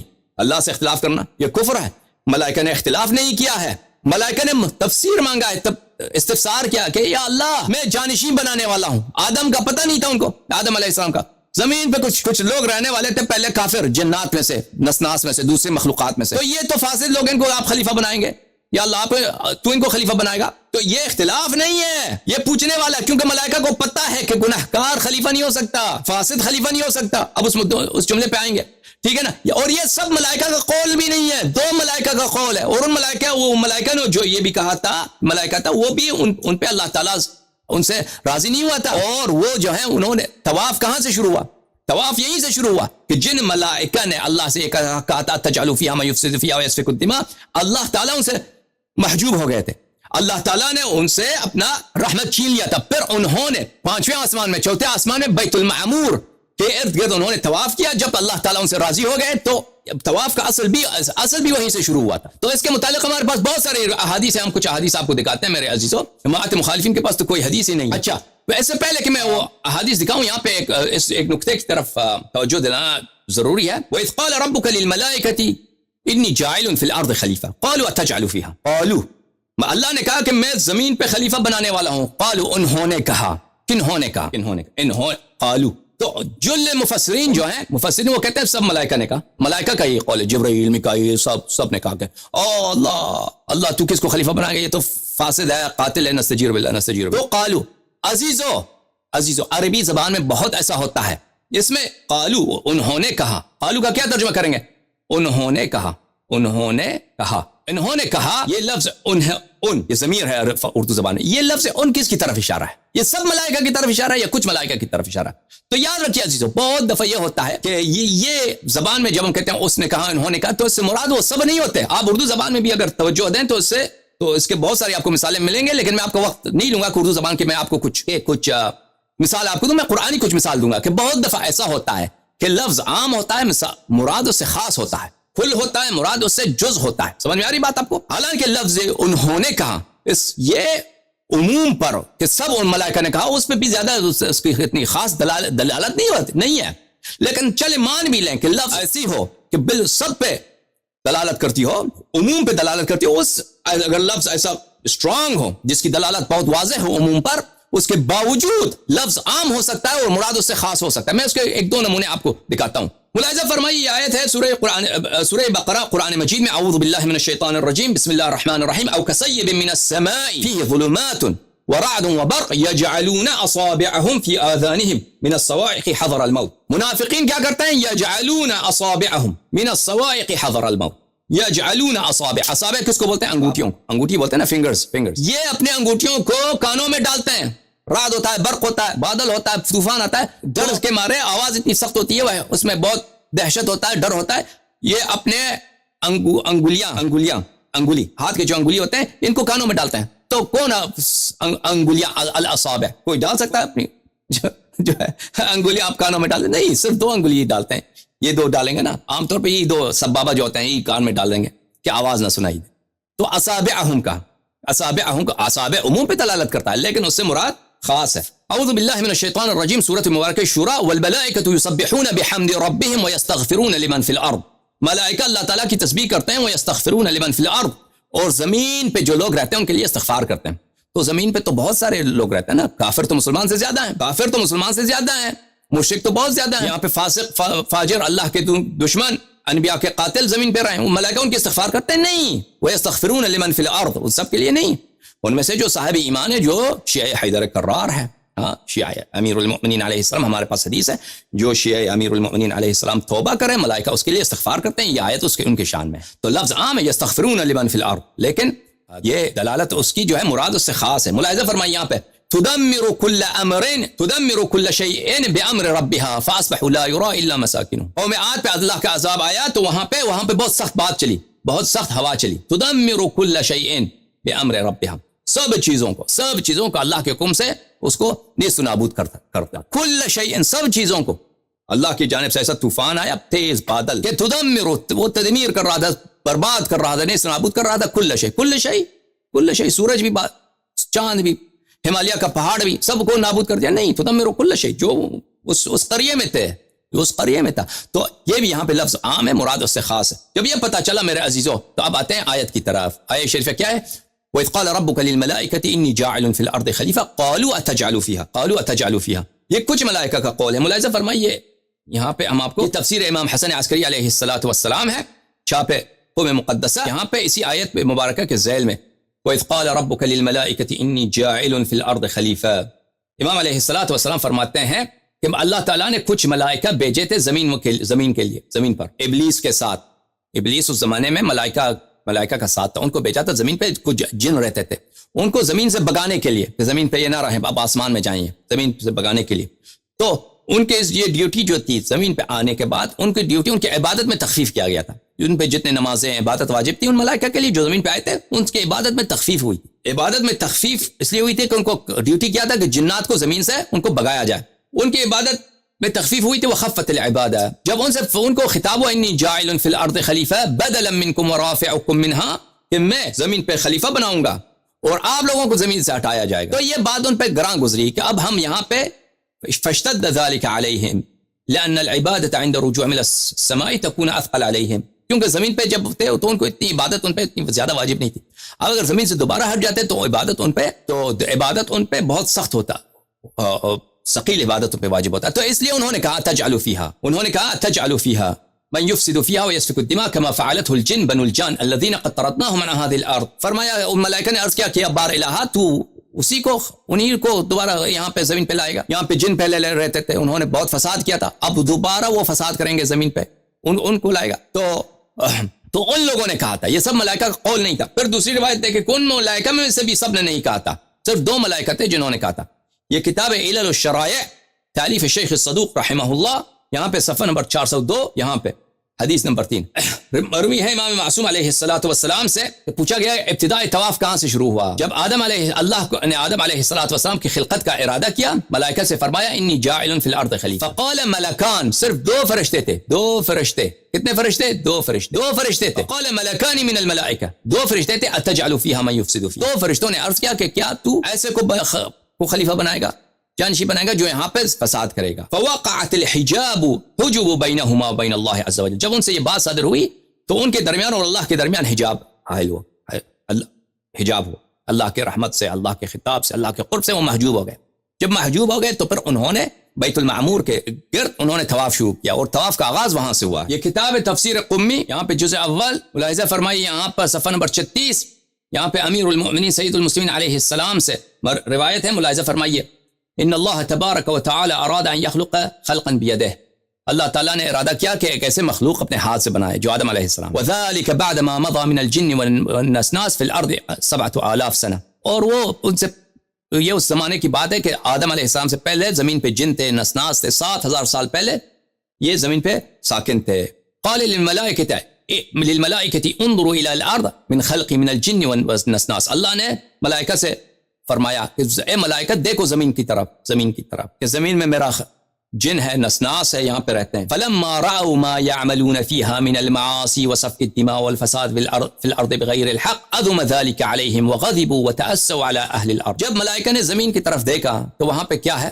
نسناس ہے, جن ہے, معصیت کر رہے ہیں, مشرک ہو گئے ہیں, کفر بک رہے ہیں, خون بہا رہے ہیں. تو وہ بڑے غضب آیا ملائکہ, ان کو بہت ان کو افسوس آیا, اور ولم یملکوا غضبهم, ان کو بہت اپنے غصے پہ کنٹرول نہیں رہا. کہا انک انت العزیز القادر الجبار القاہر, یا رب تو عزیز ہے, تو عزیز یعنی کیا, تو صاحب فیروزی ہے, تو صاحب فتح ہے, قادر سب پہ تو تیری قدرت ہے, جبار قاہر عظیم الشان ہے. وهذا خلقك الضعيف الذليل يتقلبون في قبضتك ويعيشون برزقك ويتمتعون بعافيتك وهم يعصونك بمثل هذه الذنوب العظام لا تأسف عليهم ولا تغضب. یہ تیرے تو اتنا, تو قادر, تو خالق زمین و آسمان, تو جبار, تو قاہر, اور یہ تیرے بندے ضعیف, یہ تیرے رزق ہی سے رہ رہے ہیں, اور یہ کفر پہ کفر بڑھتے جا رہے ہیں, اور گناہ پہ گناہ کرتے جا رہے ہیں, عصیان پہ عصیان, طغیان پہ طغیان کر رہے ہیں. کیا حالت ہے ان کی؟ تو کیوں ان سے انتقام نہیں لیتا, کیوں ان پہ غضب نہیں کرتا یا اللہ؟ فلما سمع ذلك من الملائکہ قال انی جاعل فی الارض خلیفہ. جب یہ بات ملائکہ سے صادر ہوئی تو اللہ نے فرمایا کہ میں زمین پہ خلیفہ بنانے والا ہوں, خلیفہ بنانے والا ہوں. تو ملائکہ نے کہا کہ وہی زمین پہ بنائے گا جو فساد کرے گا. تو اس وقت اللہ نے کہا کہ ملائکہ نے کہا سبحانک تجعل فیہا من یفسد فیہا. ملائکہ نے کہا کہ زمین پہ ابھی کون رہ رہے تھے؟ زمین پہ بھی وہی جو نسناس رہ رہے تھے نا. تو ملائکہ نے کہا کہ ان کو خلیفہ بنائے گا, قتل و غارت کرتے ہیں جو فاسد ہیں. تو پتہ یہ چلا میرے عزیزوں کہ ملائکہ کا یہ قول اتجعل فیہا من یفسد فیہا ویسفک الدماء حضرت آدم علیہ السلام کے متعلق نہیں تھا, یہ نسناس کی طرف تھا. اور پھر حدیث طویل ہے, اچھی بات ہے عزیز. طاہر قادری نے تو ایک دفعہ پھر دہراتے ہیں کہ طاہر قادری جو کہہ رہا ہے, جو قیاس کر رہا ہے ملائکہ کو حضرت امیر المؤمنین علیہ السلام سے, کہ دیکھیں اگر ہمارے کتب میں بھی ملتا ہے اور شیعوں کی کتابوں میں بھی ہے کہ امیر المؤمنین علیہ السلام کو خیال آیا کہ میں خلافت کا مستحق ہوں, تو ملائکہ کو تو بھی خیال آیا تھا, ملائکہ کو بھی یہ خیال آیا تھا. تو یہ بہت غافل ہیں اس آیت کی تفسیر سے اور اس آیت کی نکات سے. ملائکہ کو علم نہیں تھا کہ اللہ آدم کو خلیفہ بنانے جا رہا. ملائکہ کو اتنا کہا گیا تھا کہ میں خلیفہ بناؤں گا, ملائکہ کو نہیں معلوم تھا کہ آدم علیہ السلام جو معصوم ہیں, جو مسجود ملائکہ ہیں, ان کو خلیفہ بنایا جائے گا, یہ نہیں معلوم تھا. اگر معلوم ہوتا کہ آدم علیہ السلام جو مسجود ملائکہ ہیں, جو اللہ کے پیارے ہیں, جو اللہ کے مصطفیٰ ہیں, جو اللہ کے چنے ہوئے ہیں, ان کو خلیفہ بنایا جا رہا ہے. اس کے باوجود کہتے ہیں کہ آدم فاسد, آدم قتل کرے گا. تو یہ تو ملائکہ نے آدم علیہ السلام کو تو گالی دیا, یہ تو سب ملائکہ مرتد ہو گئے, یہ تو کسی مسلمان کا قول ہو ہی نہیں ہو سکتا. سمجھ میں آ رہی بات؟ تو ملائکہ جو شخص معین بالخلافہ ہے اسے جاہل ہے. امیر المؤمنین علیہ السلام جانتے ہیں کہ وہ شخص وہ خود ہیں, اور وہ امیر المؤمنین علیہ السلام منصوص بالنص من جانب اللہ ہیں, یا امیر المؤمنین علیہ السلام جانتے ہیں. تو ہو ہی نہیں سکتا کہ امیر المؤمنین علیہ السلام جو اللہ کی جانب سے منصوب ہیں, منصوص ہیں, معین ہیں, وہ اس بات سے پھر جائیں اور اس بات سے توبہ کر لیں اور اللہ کے حکم کے مخالفت کریں. بھی اس بات کی تفصیل آئی. طاہر قادری نے کہا کہ میں اس جملے سے, اس آیت سے بہت سارے مفید اور بہت سارے دقیق نکات اخذ کروں گا, اور جو سلیم متبع لوگ ہیں ان کو بہت فائدہ, ان کے لیے بہت فائدہ مند رہے. نکات جو انہوں نے اخذ کیا وہ سب نکات باطل ہیں. اب میں ان کو کچھ نکتے سکھاتا ہوں. طاہر قادری صاحب کے لیے پہلا نکتہ یہ ہے اس آیت شریفہ سے, وَإِذْ قَالَ رَبُّكَ إِنِّي جَاعِلٌ فِي الْأَرْضِ خَلِيفَةً. اللہ نے ملائکہ سے کیا فرمایا؟ اللہ نے ملائکہ سے ہی کہا کہ میں زمین میں خلیفہ بنانے والا, جاعل کس کو بولتے ہیں؟ اس میں فاعل کو بولتے ہیں نا. زمین میں خلیفہ بنانے والا میں ہوں. تو یہاں پہ ملائکہ مخاطب, اللہ نے ان سے کہا کہ زمین پہ خلیفہ بنانے والا میں ہوں. طاہر قادری سے پہلا سوال, آپ بتائیے طاہر قادری, یہ آیت منسوخ ہے یا منسوخ نہیں ہے؟ منسوخ ہے یا منسوخ نہیں ہے؟ اگر کہو کہ منسوخ ہے تو منسوخ آیت سے کیوں استدلال کی تم نے؟ جائے گا جو منسوخ ہو چکا ہے اس سے استدلال, اور پھر نسخ کی دلیل لے کے ایک حدیث لے کے آؤ. یہ آیت منسوخ ہے. اسلام میں کوئی نہیں ہے, اسلام میں کسی مفسر کا قول نہیں ہے, کسی کا قول نہیں کہ آیت نسخ ہو چکا ہے, انی جاعل فی الارض خلیفہ. تو یہ آیت منسوخ نہیں ہے, اس کا حکم باقی ہے کہ زمین پہ خلیفہ بنانے والا کون ہے؟ طاہر قادری تم نے کہا کہ میں اس آیت سے بہت دقیق نکات اخذ کروں گا. پہلے اس نکتے کا جواب دو کہ اگر یہ کلام اللہ تعالیٰ کا نسخ نہیں ہو چکا کہ زمین پہ خلیفہ بنانے والا اللہ ہے, تو سقیفہ کے چوروں کو کیا جرأت, کسی اور کو کیا جرأت کہ وہ زمین پہ خلیفہ بنا؟ خلیفہ بنانے والا تو صرف اللہ ہے, اور وہ اس شان سے بناتا ہے. خود آپ نے کہا کہ ملائکہ سب معصوم ہے, یہ خود کہتا ہے کہ ملائکہ سب معصوم ہے, اس بات پہ کسی کو اختلاف بھی نہیں. حالانکہ ملائکہ کے عصمت پہ اختلاف ہے جماعت عمریہ کو ملائکہ کے عصمت پہ اختلاف ہے. یہ کہہ رہا ہے جماعت ملائکہ معصوم ہے, مان لیں ملائکہ معصوم ہے. ملائکہ جو معصوم ہے ان سے بھی مشورہ نہیں کیا گیا. تم کہتے ہو کہ ملائکہ تو خلافت شورا سے ہے. شورا کا مطلب کیا ہے میرے عزیزو؟ شورا جو ہے مصدر ہے مشورہ کرنے کا. شورا کیا ہے؟ مصدر کا مشورہ کرنے کا, یعنی مشورہ کرنا. خلافت مشورہ کرنے سے ہوتا ہے. تو اللہ تعالیٰ کا سنت یہ ہے کہ کیا ہے, ملائکہ جو معصوم ہیں, جو ہوا بھی نہیں ہے, وہ شہوت بھی نہیں ہے, وہ صرف خیر خواہی چاہتے ہیں زمین والوں کی, ان سے بھی مشورہ نہیں کیا. ٹھیک ہے نا. تو پتہ یہ چلا میرے عزیزو کہ خلافت کا جو جعل ہے, خلیفہ کا جو بنانے والا ہے وہ اللہ ہے, اور یہ حکم ابھی تک نسخ نہیں ہوا. پھر لذا اسلام میں جو بھی طائفہ آئے کہیں گے ہم خلیفہ بنائیں گے الیکشن سے, خلیفہ بنائیں گے وراثت سے, خلیفہ بنائیں گے شورا کے ذریعے, کنسلٹیشن کے ذریعے, یہ سب حکم الہی کے خلاف ہے, آیت قرآنی کے خلاف. ٹھیک ہے نا. دوسری بات, جو شورا کا طریقہ کار آپ نے لایا ہے, وہ شورا جب اللہ نے فرشتوں کے ساتھ جو معصوم ہیں ان کے ساتھ مشورہ نہیں کیا, تو یہ شورا مسئلہ امامت میں شورا ہو ہی نہیں سکتا. تیسرا حکم میرے عزیزوں, اللہ تعالیٰ کو پتہ تھا کہ اس مسئلے پہ مسئلہ خلافت ایک اہم ہے, اس کے چاہنے والے بہت ہیں, اس میں طمع کرنے والے بہت ہیں. وہ ملائکہ جن میں کوئی شہوت ہی نہیں ہے, وہ ملائکہ جس میں ہوا بھی نہیں, وہ ملائکہ جو عبادت کرتے ہیں, انہوں نے بھی چاہا وَنَحْنُ نُسَبِّحُ بِحَمْدِكَ وَنُقَدِّسُ لَكَ.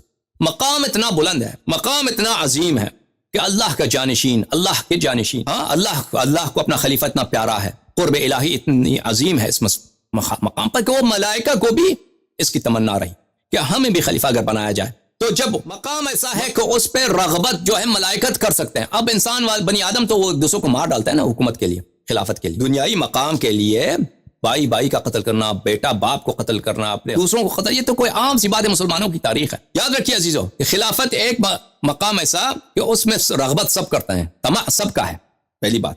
دوسری بات یہ ہے کہ خود طاہر قادری کہتا ہے کہ یہ سب خلافات اور سب نزاعات کا جڑ کیا ہے؟ مسئلہ خلافت. تو اللہ اس زمانے میں جب زمین میں کوئی بشر ہے ہی نہیں ہے, کوئی انسان ہی نہیں ہے, اس زمانے میں سب سے پہلے آسمان والوں کے لیے نص کرتا ہے, بیان کرتا ہے کہ میں زمین پہ خلیفہ بنانے والا میں ہوں, زمین پہ خلیفہ بنانے والا میں ہوں.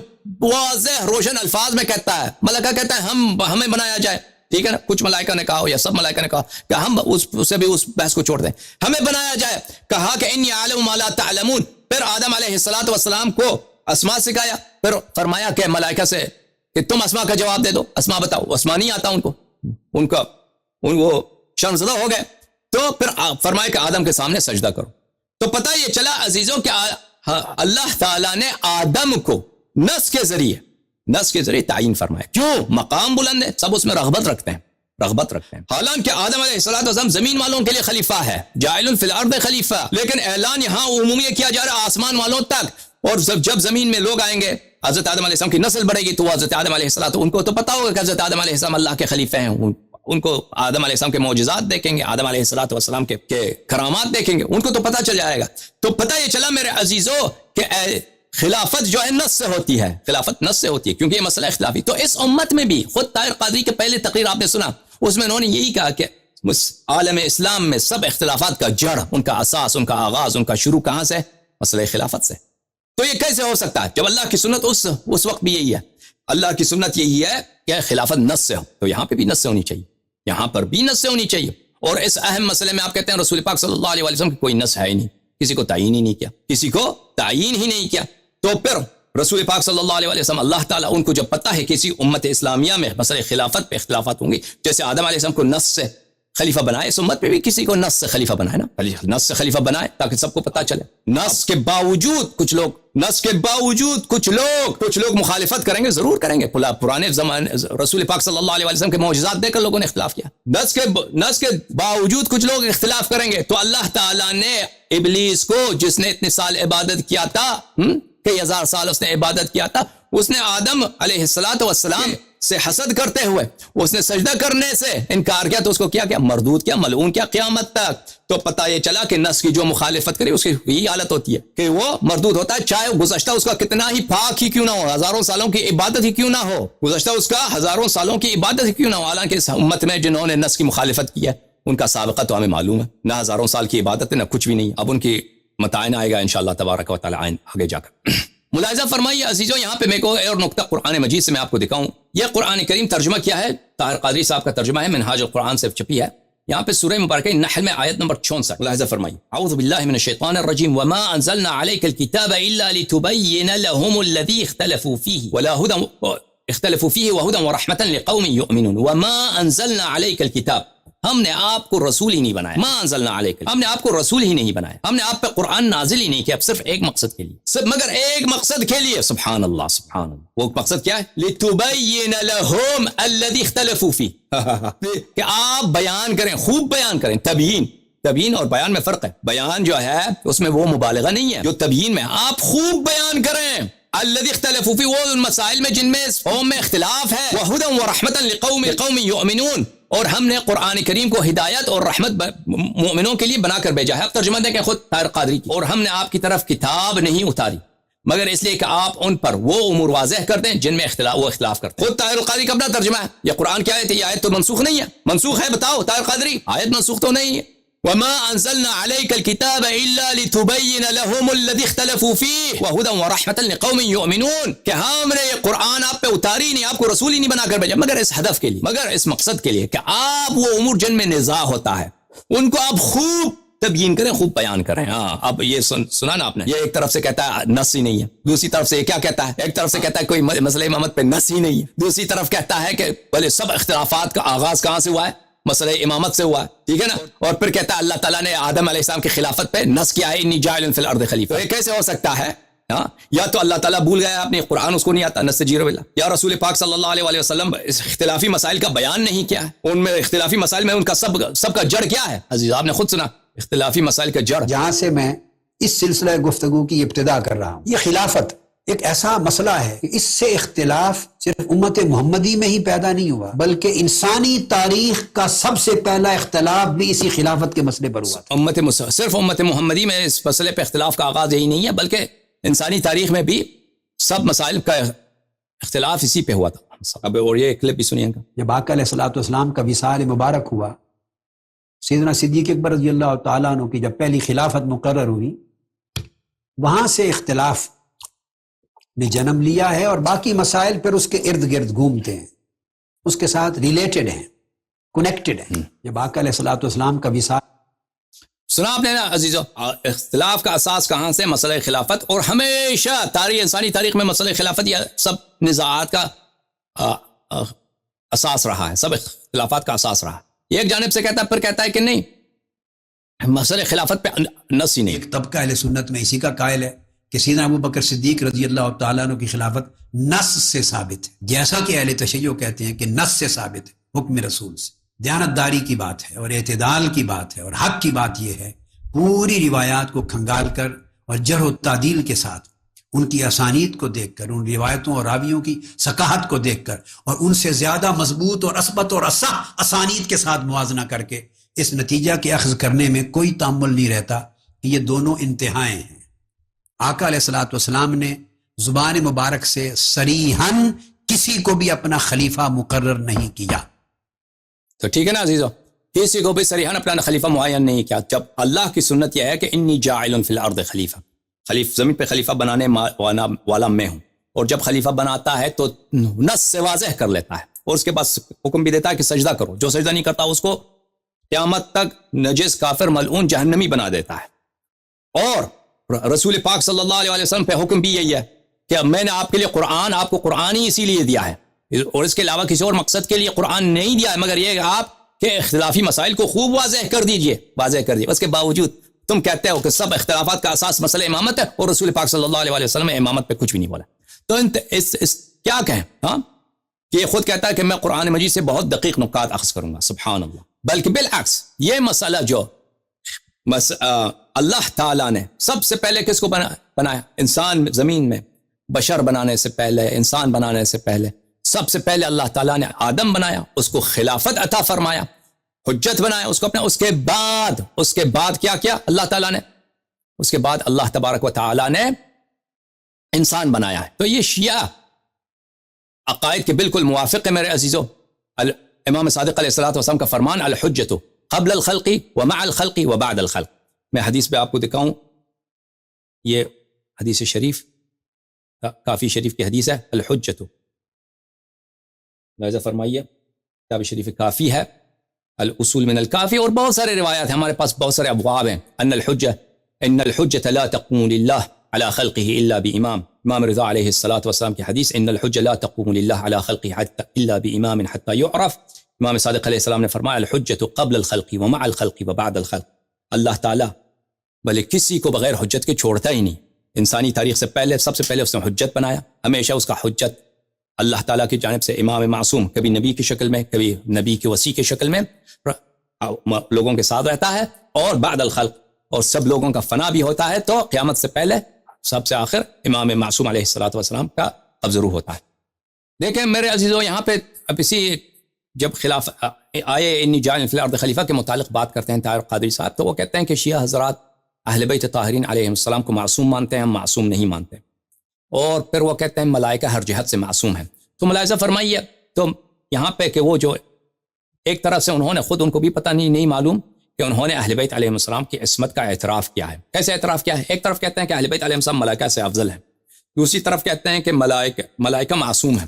تو اگر اہل بیت علیہ السلام ملائکہ سے افضل ہیں، افضلیت کس لیے ہوتا ہے؟ افضلیت اسلام میں اس لیے ہوتا ہے کہ کسی کی عبادت دوسرے سے بہتر ہو، اس کا قرب الہی دوسرے سے بہتر ہو، اس کا ثواب اللہ کے نزدیک، اس کا اجر اللہ کے نزدیک عظیم تر ہو، اور اللہ کے نزدیک وہ مقرب ہو. عبادت کا زیادہ ہونا، اجر کا زیادہ ہونا، اللہ اس سے زیادہ محبت کرے، اللہ کے نزدیک اس کا، ان سب کا نتیجہ یہ ہوتا ہے کہ وہ ملائکہ سے اعمال میں بہتر ہوتا ہے وہ شخص. ملائکہ جب ملائکہ سے خطا نہیں ہو سکتا تو اہل بیت علیہ السلام سے کیسے خطا ہو سکتا ہے؟ ملاحظہ فرمائیے عزیزو. ملائکہ کی عصمت پر تو کسی کا اختلاف نہیں، تو معصوم تھے کس چیز سے؟ برے فعل سے، برے عمل سے، برے خیال سے. ملائکہ معصوم تھے بری خواہش سے، بری طلب سے، نفس پرستی سے، خود غرضی سے، حرص سے، لالچ سے، جھگڑے سے، فساد سے، ہر برے خیال سے معصوم تھے. اس میں تو کوئی شک نہیں نا. تو ملائکہ معصوم ہے ہر لحاظ سے، ہر ان باتوں سے، اور دوسری طرف سے اہل بیت علیہ السلام ملائکہ سے افضل ہے. اتنا مولا علی شیر خدا ان نفوس قدسیہ سے ہیں کہ جن کا درجہ ملائکہ سے بھی بلند ہے. ملائکہ تو ممکن ہے ان کے شہزادوں کے جھولے جھلاتے ہوں گے، ملائکہ تو مولا علی شیر خدا کے رستوں میں دائیں بائیں دیدار کے لیے کھڑے ہوتے ہوں گے. ملائکہ تو سیدہ کائنات فاطمہ زہرا کے گھر کی دربانی کرتے ہوں گے. ملائکہ تو وہ تھے کہ جب مولا علی شیر خدا اور سیدہ فاطمہ زہرا کا نکاح ہوا تو حوران فلک، جنت اور ملائکہ وہ گل پاشیاں کرتے تھے خادموں کی طرح. وہ تو اس گھر کے خادم ہیں ملائکہ. تو ملائکہ جو معصوم ہیں وہ مفضول ہیں، اہل بیت علیہ السلام ان سے افضل ہیں، اہل بیت علیہ السلام افضل ہیں. تو اسی تقریر میں وہ کہتے ہیں کہ اہل بیت علیہ السلام معصوم نہیں.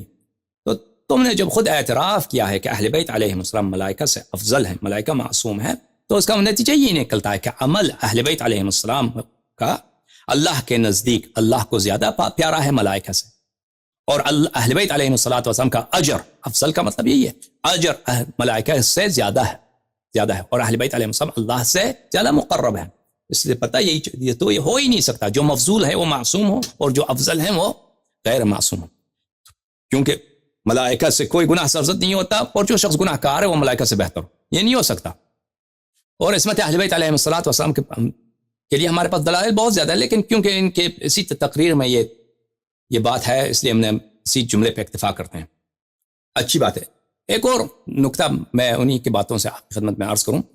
طاہر قادری صاحب کہتے ہیں کہ جیسے ملائکہ کوئی غلط فہمی یہ وہم ہوا تھا کہ خلافت کے حقدار ہم ہیں، تو بعد میں ان کو سمجھایا گیا تو انہوں نے اختلاف چھوڑ دیا۔ اسی طرح امیر المؤمنین علیہ الصلوۃ والسلام غلط فہمی یا وہم ہوا تھا نستجیر باللہ کہ وہ خلیفے کے خلافت کے حقدار ہیں، تو بعد میں جب ان کو پتہ چلا تو وہ انہوں نے اختلاف چھوڑ دیا۔ یہاں پہ میں ان کے تقاریر آپ دیکھیں، ان کا عقیدہ طاہر قادری صاحب کا یہی ہے کہ ابو بکر کی خلافت پہ کوئی نص نہیں ہے۔ ان کا اپنا جمہور جماعت عمریہ کا یہ عقیدہ ہے، بلکہ بعض نے کہا کہ یہ اجماع کی حد تک کہا ہے کہ ان کے ابو بکر کی خلافت پہ کوئی نص نہیں ہے، اور رسول پاک صلی اللہ علیہ وسلم نے یہ بات شورا کے لیے چھوڑا ہے، یعنی مسلمان آپس میں مشورہ کریں کسی کو خلیفہ بنائیں، ٹھیک ہے۔ اگر رسول پاک صلی اللہ علیہ وسلم کی یہ وصیت ہے کہ امامت شورا سے ہو تو حدیث میں دکھاؤ، کوئی حدیث ان کے پاس نہیں ہے، ابھی اس بات کو چھوڑتے ہیں، مان لیا کہ یہ شورا کے طور پہ تھا، تو آپ کی اسی اعتراف سے پتہ چل جاتا ہے کہ امیر المؤمنین علیہ السلام اپنے آپ کو خلافت کے حقدار سمجھتے تو ان سے مشورہ کیوں نہیں کیا گیا؟ یعنی جو طریقہ کار رسول پاک صلی اللہ علیہ وسلم نے بتایا تھا، جو اسلام کا کانسٹیٹیوشن ہے، کیا ہے وہ رسول پاک صلی اللہ علیہ وسلم کے فرامین ہے۔ اسلام کا جو اساس ہے، قانون ہے، آئین ہے، وہ کیا ہے؟ وہ قرآن ہے اور رسول پاک صلی اللہ علیہ وسلم کے فرامین۔ ان فرامین کے روح سے آپ کے نزدیک مسلمانوں نے مشورہ کرنا تھا، مشورہ کیا ہی نہیں۔ مشورے اس کی دلیل کیا ہے؟ پہلی بات تو یہ ہے کہ مشورہ ہوا ہی نہیں اہل بیت علیہ السلام سے، اہل بیت علیہ السلام سے مشورہ ہی نہیں ہوا امر خلافت پر، بلکہ ان کو دھمکی دیا گیا کہ ہم آپ کے گھر جلائیں گے، پھر عمر آگ بھی لے کے آ گئے، وہ بات آئے گا آگے جا کر۔ اب ان باتوں کو چھوڑیے، صرف یہی بات جو طاہر قادری صاحب کہہ رہے ہیں کہ امیر المؤمنین علیہ السلام اپنے آپ کو خلافت کے حقدار سمجھتے تھے، اور بعد میں جا کر عمر ابو بکر نے ان سے بات کی تو ان کو سمجھایا کیا ہے، تو یہ صرف یہی پتہ چلتا ہے کہ ان سے مشورہ نہیں کیا گیا تھا۔ اس زمانے میں مشورہ کیا جاتا تو وہ اپنے دلائل دے دیتے، مشورہ ہی نہیں کیا گیا۔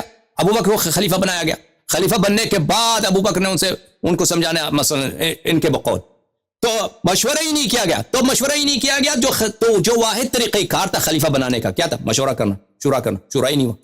وجہ تصحیح خلافت کیا ہے ان کے نزدیک؟ وجہ تصحیح خلافت یہ ہے کہ رسول پاک صلی اللہ علیہ وسلم نے کسی پر نص نہیں کیا شورا کے لیے، شورا ہی نہیں ہوا۔ شورا کس کو بولتا ہے؟ شورا بولتے ہیں مشورہ کرنے کو، مشورہ ہی نہیں ہوا۔ جب مشورہ ہی نہیں ہوا تو رسول پاک صلی اللہ علیہ وسلم کی سنت پر ان کی جو فرمان ہے آپ کے نزدیک خلافت کے، اس پہ عمل ہی نہیں ہوا۔ تو جو بات جس طریقہ کار سے خلیفہ بننا تھا کسی کو اس طریقہ کار سے ابو بکر خلیفہ ہی نہیں بنا ہے۔ وہ تو خلیفہ بننے کے بعد کہتے ہیں اس کی خلافت صحیح ہوگی، اس کے بعد انہوں نے امیر المؤمنین علیہ السلام سے مصالحہ کیا نا، امیر المؤمنین علیہ السلام سے سمجھوتا کیا، وہ تو بات کی بات ہے، لیکن وہ اصل خلافت تو اس کی غیر مشہور رہی۔ وہ 6 مہینے کچھ مہینے جو آپ کہتے ہیں کہ ابو بکر امیر المؤمنین علیہ السلام نے، وہ بخاری میں موجود ہے کہ 6 مہینے، عائشہ کا اپنی حدیث ہے کہ 6 مہینے تک انہوں نے بیعت نہیں کیا، تو مشورہ ہی تو رسول پاک صلی اللہ علیہ وسلم کی سنت پہ عمل ہی نہیں ہوا، وہ خلافت ہی اس کی غیر مشروع ہے، کیونکہ جو شرعی طریقہ کار ہے اس طریقہ کار سے وہ خلیفہ ہی نہیں بنا۔ کیا مشکل تھا؟ کیا مشکل ہی کیا تھا؟ اگر واقعاً ابو بکر سب سے افضل ہے، کوئی اس کا چیلنج کرنے والا نہیں ہے، تو اہل بیت علیہ السلام سے بھی مشورہ کیا جاتا، کیونکہ آپ کے نزدیک تو یہی ہے کہ رسول پاک صلی اللہ علیہ وسلم نے یہی حکم دیا کہ آپس میں مشورہ کر کے کسی کو خلیفہ بناؤ۔ کیا اس امت سے نہیں ہے اہل بیت طاہرین علیہ السلام؟ ہاں، کیا رسول پاک صلی اللہ علیہ وسلم کا خانوادہ جو ملائکہ سے افضل ہے اس امت سے نہیں ہے تو ان کے ساتھ مشورہ ہوتا؟ اچھا، دوسری بات یہ ہے کہ یہ کہتے ہیں کہ امیر المؤمنین علیہ السلام کے دل میں خیال آیا کہ میں خلیفہ کا مستحق میں ہوں، تو اور دوسری جانب سے یہ کیا کہتے ہیں کہ میں شیخ کتب سے ہی استدلال کروں گا۔ ملاحظہ فرمائیے، کے ساتھ کتابوں کو کھنگالا ہے، آج نہیں، یہ بھی ساری زندگی کا کھنگالا ہوا ہے، پوری زندگی گزر گئی برگردانی کرتے ہوئے۔ اس لیے جو چیز آپ کے سامنے رکھوں گا وہ حق پر مبنی، توسط پر، اعتدال پر مبنی ہوگی، اور جہاں افراط و تفریط ہے اس سے بچاؤں گا، اور میں کوشش یہ کروں گا کہ زیادہ تر انحصار میں شیعہ کتب پر کروں۔ اس پوری سیریز میں ریفرنسز جہاں آئیں گے، کہیں کہیں یقیناً میں احادیث جو اہل سنت کی حدیث ہیں ان کے ریفرنسز کوٹ کروں گا، صرف اس حد تک جہاں ان کی شان اقدس میں تنقیص ہوئی ہے اور حوالہ صحیح بخاری کا یا مسلم کا یا اہل سنت کی کتب حدیث کا یا ان کی دیگر کتابوں کا دیا گیا ہے۔ کوشش یہ کروں گا کہ زیادہ تر انحصار میں شیعہ کتب پر کروں اس پوری سیریز میں۔ ریفرنسز جہاں آئیں گے کہیں کہیں یقیناً میں احادیث جو اہل سنت کی حدیث ہیں ان کے ریفرنسز کوٹ کروں گا، صرف اس حد تک جہاں ان کی شان اقدس میں تنقیص ہوئی ہے اور حوالہ صحیح بخاری کا یا مسلم کا یا اہل سنت کی کتب حدیث کا یا ان کی دیگر کتابوں کا دیا گیا ہے۔ اگر اہل سنت کی کسی کتاب کی روایت کی بنیاد پر کوئی بات کہی گئی ہے یا ذہنوں میں پریشانی آئی ہے، اس موقع پر پھر میں پوری جرح و تعدیل کروں گا۔ موسٹلی میرا مدار گفتگو اہل تشیع کی کتب پر، ان کی تصانیف پر، ان کی تفاسیر پر، ان کی کتب حدیث پر، ائمہ اطہار اہل بیت کے کلام پر، اہل تشیع محققین اور علماء کی تحقیقات پر میرا مدار ان کی گفتگو، ان کی تحقیق پر رہے گا، ورنہ فائدہ نہیں ہے۔ اگر میں اہل سنت کی کتب سے ہی حوالے دے کر صحابہ کرام کی شان بیان کر دوں تو اس کا کوئی مقصد نہیں بنتا۔ ٹھیک ہے عزیزو، کہتے ہیں اس کا کوئی مقصد نہیں بنتا کہ میں اپنی کتب سے حجت لاؤں، دلیل لاؤں، بلکہ میں شیعہ کتب سے دلیل لاؤں گا۔ تو آپ جب شیعوں سے گفتگو کرتے ہیں طاہر قادری صاحب، آپ کو یہ پتہ ہونا چاہیے کہ شیعوں کے نزدیک یہ عقیدہ نہیں ہے ہمارا کہ امیر المومنین علیہ السلام کے دل میں یہ خیال آیا کہ خلافت کا اختیار تو میں ہوں۔ یہ ان کے دل کا خیال نہیں ہے، یہ اللہ کی جانب سے نص ہے ان کی امامت پر ہمارے نزدیک، اور ہم یہ امامت کی نص جو ساری زندگی ان کا عقیدہ رہا ہے، اور نہ اپنے کتب سے بلکہ آپ کے کتب سے بھی ثابت کر سکتے ہیں۔ اور بات آئے گا انشاءاللہ تبارک و تعالی، جب ان کے نص خلافت پہ بات آئے گا تو تفصیل سے بات کریں گے اس وقت اپنے کتب سے اور آپ کے کتب سے کہ ان کی خلافت من جانب اللہ ہے، من جانب، یہ نہیں کہ ان کے دل میں خیال آیا پھر خیال چینج کر دیا کہ چلے ابو بکر کو خلیفہ بنا، وہ مجھ سے بہتر۔ ان کی خلافت نص الہی سے، نص الہی، وہ معصوم ہے، معصوم نہ بھی ہوتے، نہ معصوم نہ بھی ہوتے، چلو ایک عام مسلمان نص الہی کا مخالفت نہیں کر سکتا، جائے کہ وہ ایک آپ کے نزدیک خلیفہ راشد ہیں، رسول پاک صلی اللہ علیہ وسلم کے چچازاد بھائی ہیں اور اللہ کی جانب سے خطا سے سہو سے محفوظ ہے، ہمارے نزدیک معصوم، تو وہ مخالفت نہیں کر سکتا۔ جو شخص نص الہی سے، مثلا رسول پاک صلی اللہ علیہ وسلم اللہ کی جانب سے نبی ہیں، اب یہ کوئی کہہ سکتا ہے کہ ان کے دل میں خیال آیا کہ وہ اللہ کے نبی ہیں، پھر بعد میں ان کو چلو وہ تسلی ہو گئی کہ میں نبی نہیں ہوں؟ یہ دل کے خیال کی بات نہیں ہے، نص کی اللہ سے کی جانب سے نص ہے۔ ملاحظہ فرمائیے عزیزو، اس کے دلائل تو ہمارے پاس بہت ہیں۔ الاصول من الکافی جزء اول چھاپ دار الکتب الاسلامیہ، اس لیے کہ شیعہ کتب سے میں بھی دلیل لا رہا ہوں کیونکہ ان کا خود انہوں نے کہا کہ میں شیعہ کتب کے روح سے شیعوں کے لیے ثابت کروں گا، تو ان کو چاہیے تھا کہ شیعہ کتب کے روح سے ثابت کریں کہ امیر المومنین علیہ السلام کے دل میں یہ خیال اپنی جانب سے آیا ہے۔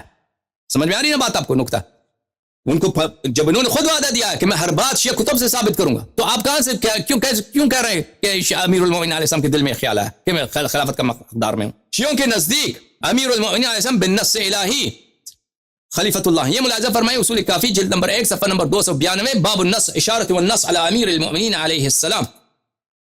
حضرت قرآن ناطق بحر حقائق امام صادق علیہ السلام نے روایت کیا ہے کہ فرمایا وہ جب آئے ولایت نزلت ولایت علی بن ابی طالب علیہ السلام، جب اللہ تعالیٰ کی جانب سے امیر المؤمنین علیہ السلام کی ولایت نازل ہوئی، یا ایھا الرسول بلغ ما انزل الیک من ربک فإن لم تفعل فما بلغت رسالته وكان من قول رسول اللہ صلی اللہ علیہ وآلہ سلموا علی علی بامرۃ المؤمنین، اور رسول پاک صلی اللہ علیہ وآلہ وسلم نے سب مسلمانوں کو حکم دیا جا کے امیر المؤمنین علیہ السلام کو سلام دو اس عنوان کے ساتھ، السلام علیک یا امیر المؤمنین، اس لقب شریف کے ساتھ سلام دو۔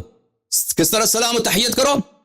سلام ہو تجھ پر اے مؤمنین کے بادشاہ، اے مؤمنین کے شہنشاہ، امرۃ المؤمنین، مسلمانوں کے امیر، مسلمانوں کے شہنشاہ، مسلمانوں کے سلطان۔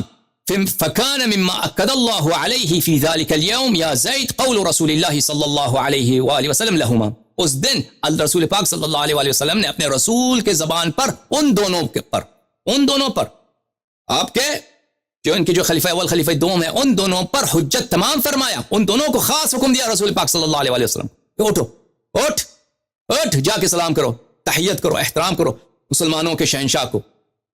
تو جب ان دونوں کو حکم دیا کہ قوما، اٹھو اپنی جگہ سے، اٹھ فسلم علیہ بامرۃ المؤمنین، اس کو اس عنوان کے ساتھ کہ سلام ہو تجھ پر اے مسلمانوں کے شہنشاہ، اے مسلمانوں کے سلطان اعظم، اس عنوان کے ساتھ تم جا کے سلام کرو۔ قال امین اللہ او من رسولہ یا رسول اللہ صلی اللہ علیہ وآلہ وسلم، تو ان دونوں کو پہ بہت گزرا، کہا بہانا شروع کیا، یا رسول اللہ یہ جا فرما رہے ہیں، اس پہ کوئی اللہ کی جانب سے یا اپنے آپ سے کہہ رہے ہیں؟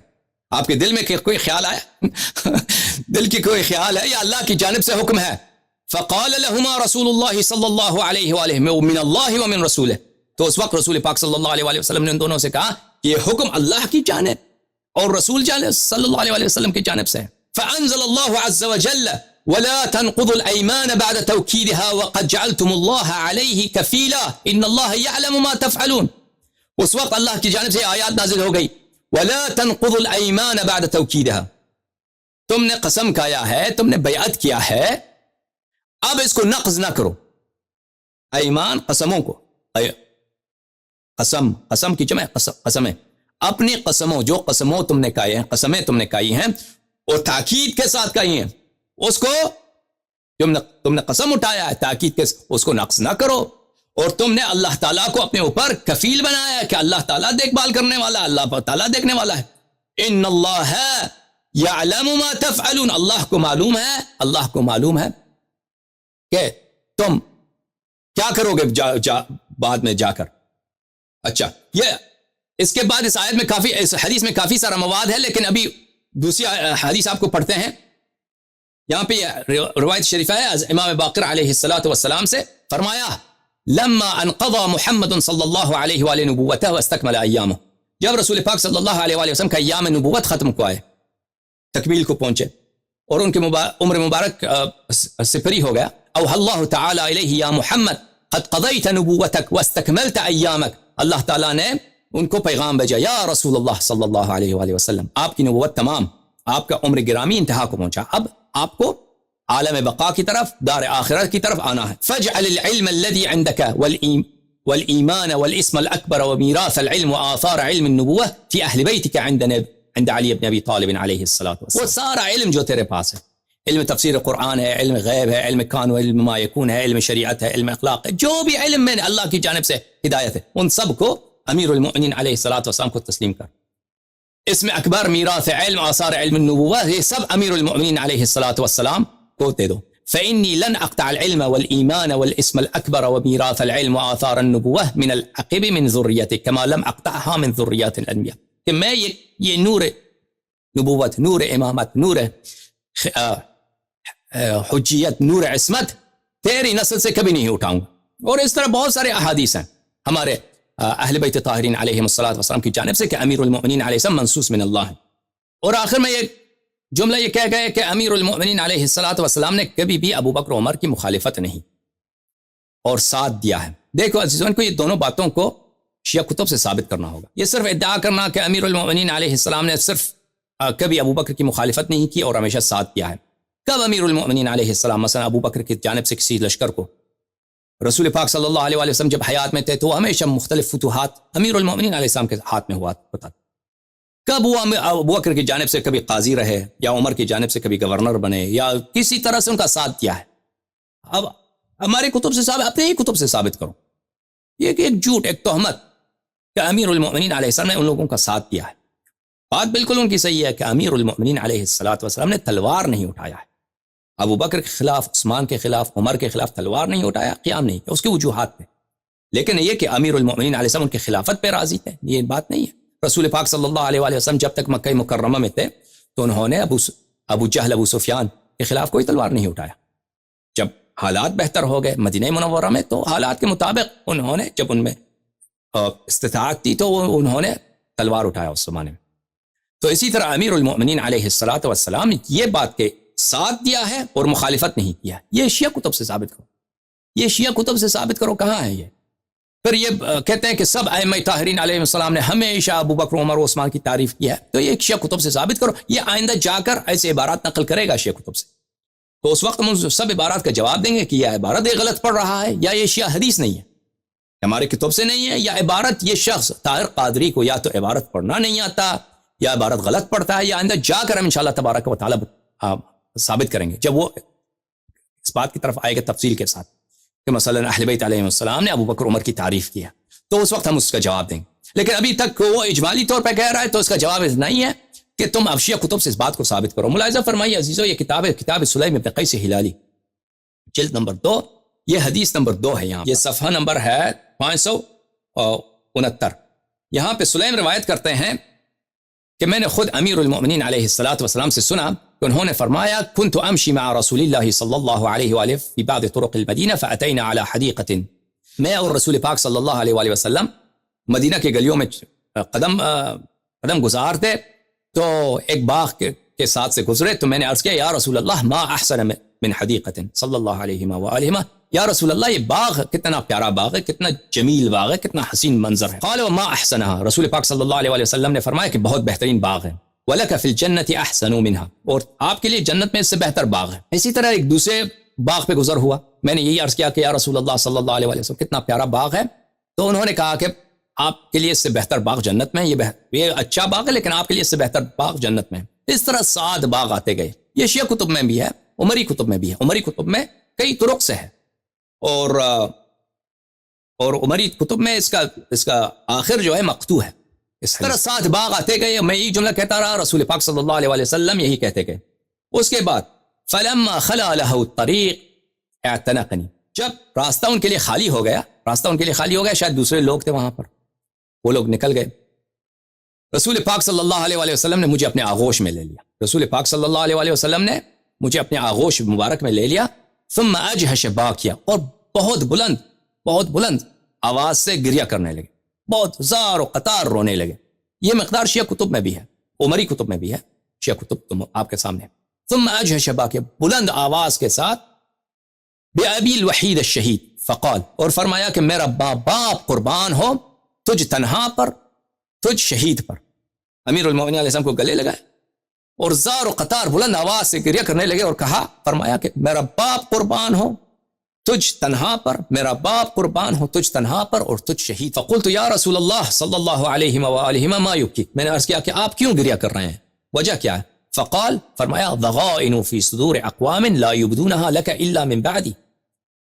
ضغائن ضغینہ کی جمع، یہاں پہ اقوام بہت سارے لوگ ہیں، بہت سارے اقوام ہیں، عرب بہت سارے اقوام ہیں کہ ان کے دلوں میں تیرے لیے کینہ ہے۔ یہ مخالفین کے کتب میں بھی حدیث کئی طرق سے مروی ہے، بہت سارے یہاں پہ کینہ ہے آپ کے لیے لوگوں کے دلوں میں، کہ وہ ظاہر نہیں کریں گے آپ کے لیے، یہ کینہ ظاہر نہیں ہوگا مگر میرے بعد، جب تک میں زندہ ہوں یہ اپنا کینے پہ عمل نہیں کریں گے، اپنی دشمنی پہ عمل نہیں کریں گے، لیکن جب میں دنیا سے چلا جاؤں گا تو یہ ظاہر کریں گے۔ کون سے؟ احقاد بدر وترات احد، بدر کی کینے اور احد کے جو وتر بولتے ہیں انتقام، اور احد کے انتقام۔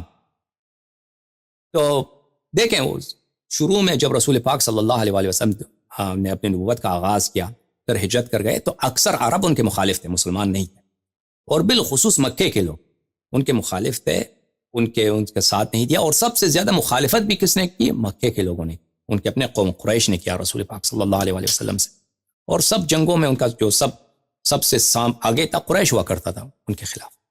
بعد میں جب وقت کے ساتھ گزرتا گیا، قلعہ خیبر فتح ہوا، فتح مکہ ہوا، تو مسلمانوں کی کافی وہ طاقت بڑھ گئی، اور اس کے بعد سب لوگ مسلمان ہو گئے، سب مسلمان لوگ ہو گئے، لیکن شروع میں تو سب قبائل اغلب و بیشتر رسول پاک صلی اللہ علیہ وسلم کے مخالف تھے، ہر قبیلے میں سے کچھ لوگ مسلمان تھے لیکن اکثر مخالف تھے۔ اور ان جنگوں میں کیا ہوا تھا؟ ان جنگوں میں اسلام کا بس ایک ہی ہیرو تھا، امیر المؤمنین علیہ الصلوۃ والسلام، میں سے جنگ بدر میں، جنگ احد میں، یہ آپ دیکھ لیں کہ کفار کی جانب سے جو لوگ مارے گئے تھے ان جنگوں میں، اکثر وہ امیر المؤمنین علیہ الصلوۃ والسلام کی تلوار مبارک سے جہنم واصل ہوئے، اکثر ان کو جو شکست ہوئی تھی وہ کیونکہ ان کے سرداروں کو امیر المؤمنین علیہ السلام نے قتل کیا تھا، اور باقی جو صحابہ تھے ان کا ان جنگوں میں ان کا حصہ بہت کم تھا، ان جنگوں میں۔ یہ تو غزوات مغازی میں آپ کو پتا ہوگا جن کو پتا ہے۔ اور ان جنگوں میں یہ بھی تھا کہ بہت سارے صحابہ مثلا ابو بکر عمر، ان کا کوئی کارنامہ ہی نہیں ہے، کوئی کارنامہ کسی بھی جنگ میں آپ دکھائیں کہ ابو بکر نے ایک پتھر پھینکا ہو کسی کافر کی طرف، تیر مارنا، تلوار مارنا، کسی کو زخمی کرنا تو دور کی بات ہے، پتھر مارنے تک بھی اس کا نہیں ملتا۔ یہ اسی طرح عمر کا، اس کا کوئی کارنامہ ہی نہیں ہے جنگوں میں۔ ہاں یہ کارنامے ہیں اس کے فرار، یہ خوب بھاگتے تھے بھائی، عثمان خوب بھاگتا، یہ فرار کرنے میں کہانی آئیں گے انشاءاللہ تبارک و تعالیٰ، آگے وہ بتائیں گا۔ تو جیلسی ایک طرف سے تو جو صحابہ تھے ان کے دل میں جیلسی ہے، حسد ہے. اور ایک طرف سے جو صحابہ مسلمان ہوئے ہیں، کسی کا بھائی امیر المؤمنین علیہ السلام نے قتل کیا، کسی کا باپ کو قتل کیا، کسی کے چچا زاد بھائی کو قتل کیا ہے، ہاں وہ ذاتی مسئلے پہ قتل نہیں کیا ہے، اس کو قرآن کی دفاع میں رسول پاک صلی اللہ علیہ وآلہ وسلم کی جان کو بچانے کے لیے، نماز روزہ دین کو بچانے کے لیے وہ واجب تھا اللہ کی جانب سے، ان کو جہنم میں دھکیل دیا. تو ان کے دلوں میں احقاد بدر و تھرات احد، ان کے دلوں میں کینے ہیں، کچھ لوگ جیلس ہیں اور کچھ لوگوں کو انتقام چاہیے. آپ سے انتقام لینا ان لوگوں نے، جب تک میں زندہ ہوں یہ آپ سے انتقام نہیں لے سکتے، میرے جانے کے بعد یہ لوگ آپ سے انتقام لینا چاہیں گے، کیونکہ ان کے دلوں میں حسادت ہے، بغض ہے، دشمنی ہے آپ سے. اور عرب کا تو آپ کو پتہ ہی ہے کہ یہ لوگ کینے میں کتنے، ابھی تک عرب جو ہے کینے میں، مثلا دوسرے اقوام کو دیکھیں، عرب کو دیکھیں، زمین آسمان کا فرق ہے. اگر آپ عربوں میں رہ چکے ہیں تو آپ کو پتہ چل جاتا ہے کہ ابھی تک وہ قبائلی نظام جو ہے ابھی تک ان میں بہت زور سے ہے. اگر آپ کی دشمنی ہو جائے کسی فرد سے، مثلا آپ کسی خاندان کے کسی فرد پہ کوئی جھگڑا ہو جائے، پورا خاندان آ جاتا ہے اس کا ساتھ دینے کے لیے، اور بہت زور کے ساتھ آ جاتے ہیں. اگر آپ عربوں کے ساتھ آپ کا معاملہ رہا ہو تو آپ ابھی تک وہ نظام چل رہا ہے پورا. اگر کسی کا قتل ہو جائے تو پورا اس کا قبیلہ آپ سے انتقام لینے کے لیے آئیں گے. ابھی تک یہی سلسلہ چل رہا ہے ان کا قبائل کا، سعودی عرب میں اور عراق میں اور اردن میں ابھی تک وہ سلسلہ. اب رسول پاک صلی اللہ علیہ وآلہ وسلم کے زمانے میں، اس زمانے میں تو قبائلی نظام پورے عروج پہ تھا، پورے زور پہ تھا. فی سلامت من دینک یا رسول اللہ، میرا دین سالم ہوگا. فرمایا فی سلامت من دینک فابشر یا علی فان حیاتک و موتک معی. یا علی سلام من اللہ علیہ، بشارت ہو تجھے، تیری زندگی میرے ساتھ اور تیرا موت میرے ساتھ. وانت اخی، تو میرا بھائی ہے. وانت وصی، تو میرا وصی ہے. وانت صفی، تو میرا چنا ہوا پیارا، تو میرا پیارا ہے، تو میرا چنا ہوا ہے. وزیری، تو میرا، ہاں وزیر کس کو بولتے ہیں؟ وزیر وہ شخص جو بوجھ کو ہلکا کرتا ہے. تو میرا وہ ساتھی ہے جس نے میرا سارا بوجھ ہلکا کر دیا ہے، بوجھ ہلکا کر دیا. ووارثی، تو میرا وارث ہے. والمؤدی عنی، اور میرے جانب سے پورے عالم انسانیت کو اسلام جو پہنچے گا، ایمان جو پہنچے صرف تیری ہی دروازے سے، تیری زبان اقدس سے، تیری اولاد معصومین علیہ السلام کے ذریعے. وانت تقضی دینی، صرف تو میرا دین قرضہ ادا کرے گا. وتنجز عدات، یعنی اور جو میرے وعدے کیے تھے، میرے وعدے آپ کے دست مبارک سے پورے ہوں گے. وانت تبرئ ذمتی، تبرئ ذمتی وتؤدی امانتی، تو میرے بعد جو میرے ذمہ داریاں ہیں ان سب کو تو بچا لائے گا، اور میرے لوگوں کے امانات میرے پاس ہیں وہ تو ان کو واپس کرے گا. وتقاتل الناکثین من امتی والقاسطین والمارقین، اور میرے سنت پر ناکثین کا قتال. ناکث کون ہے؟ عائشہ ہے نا، عائشہ طلحہ زبیر، ان کو ناکث بولتے ہیں، معروف مشہور ہے.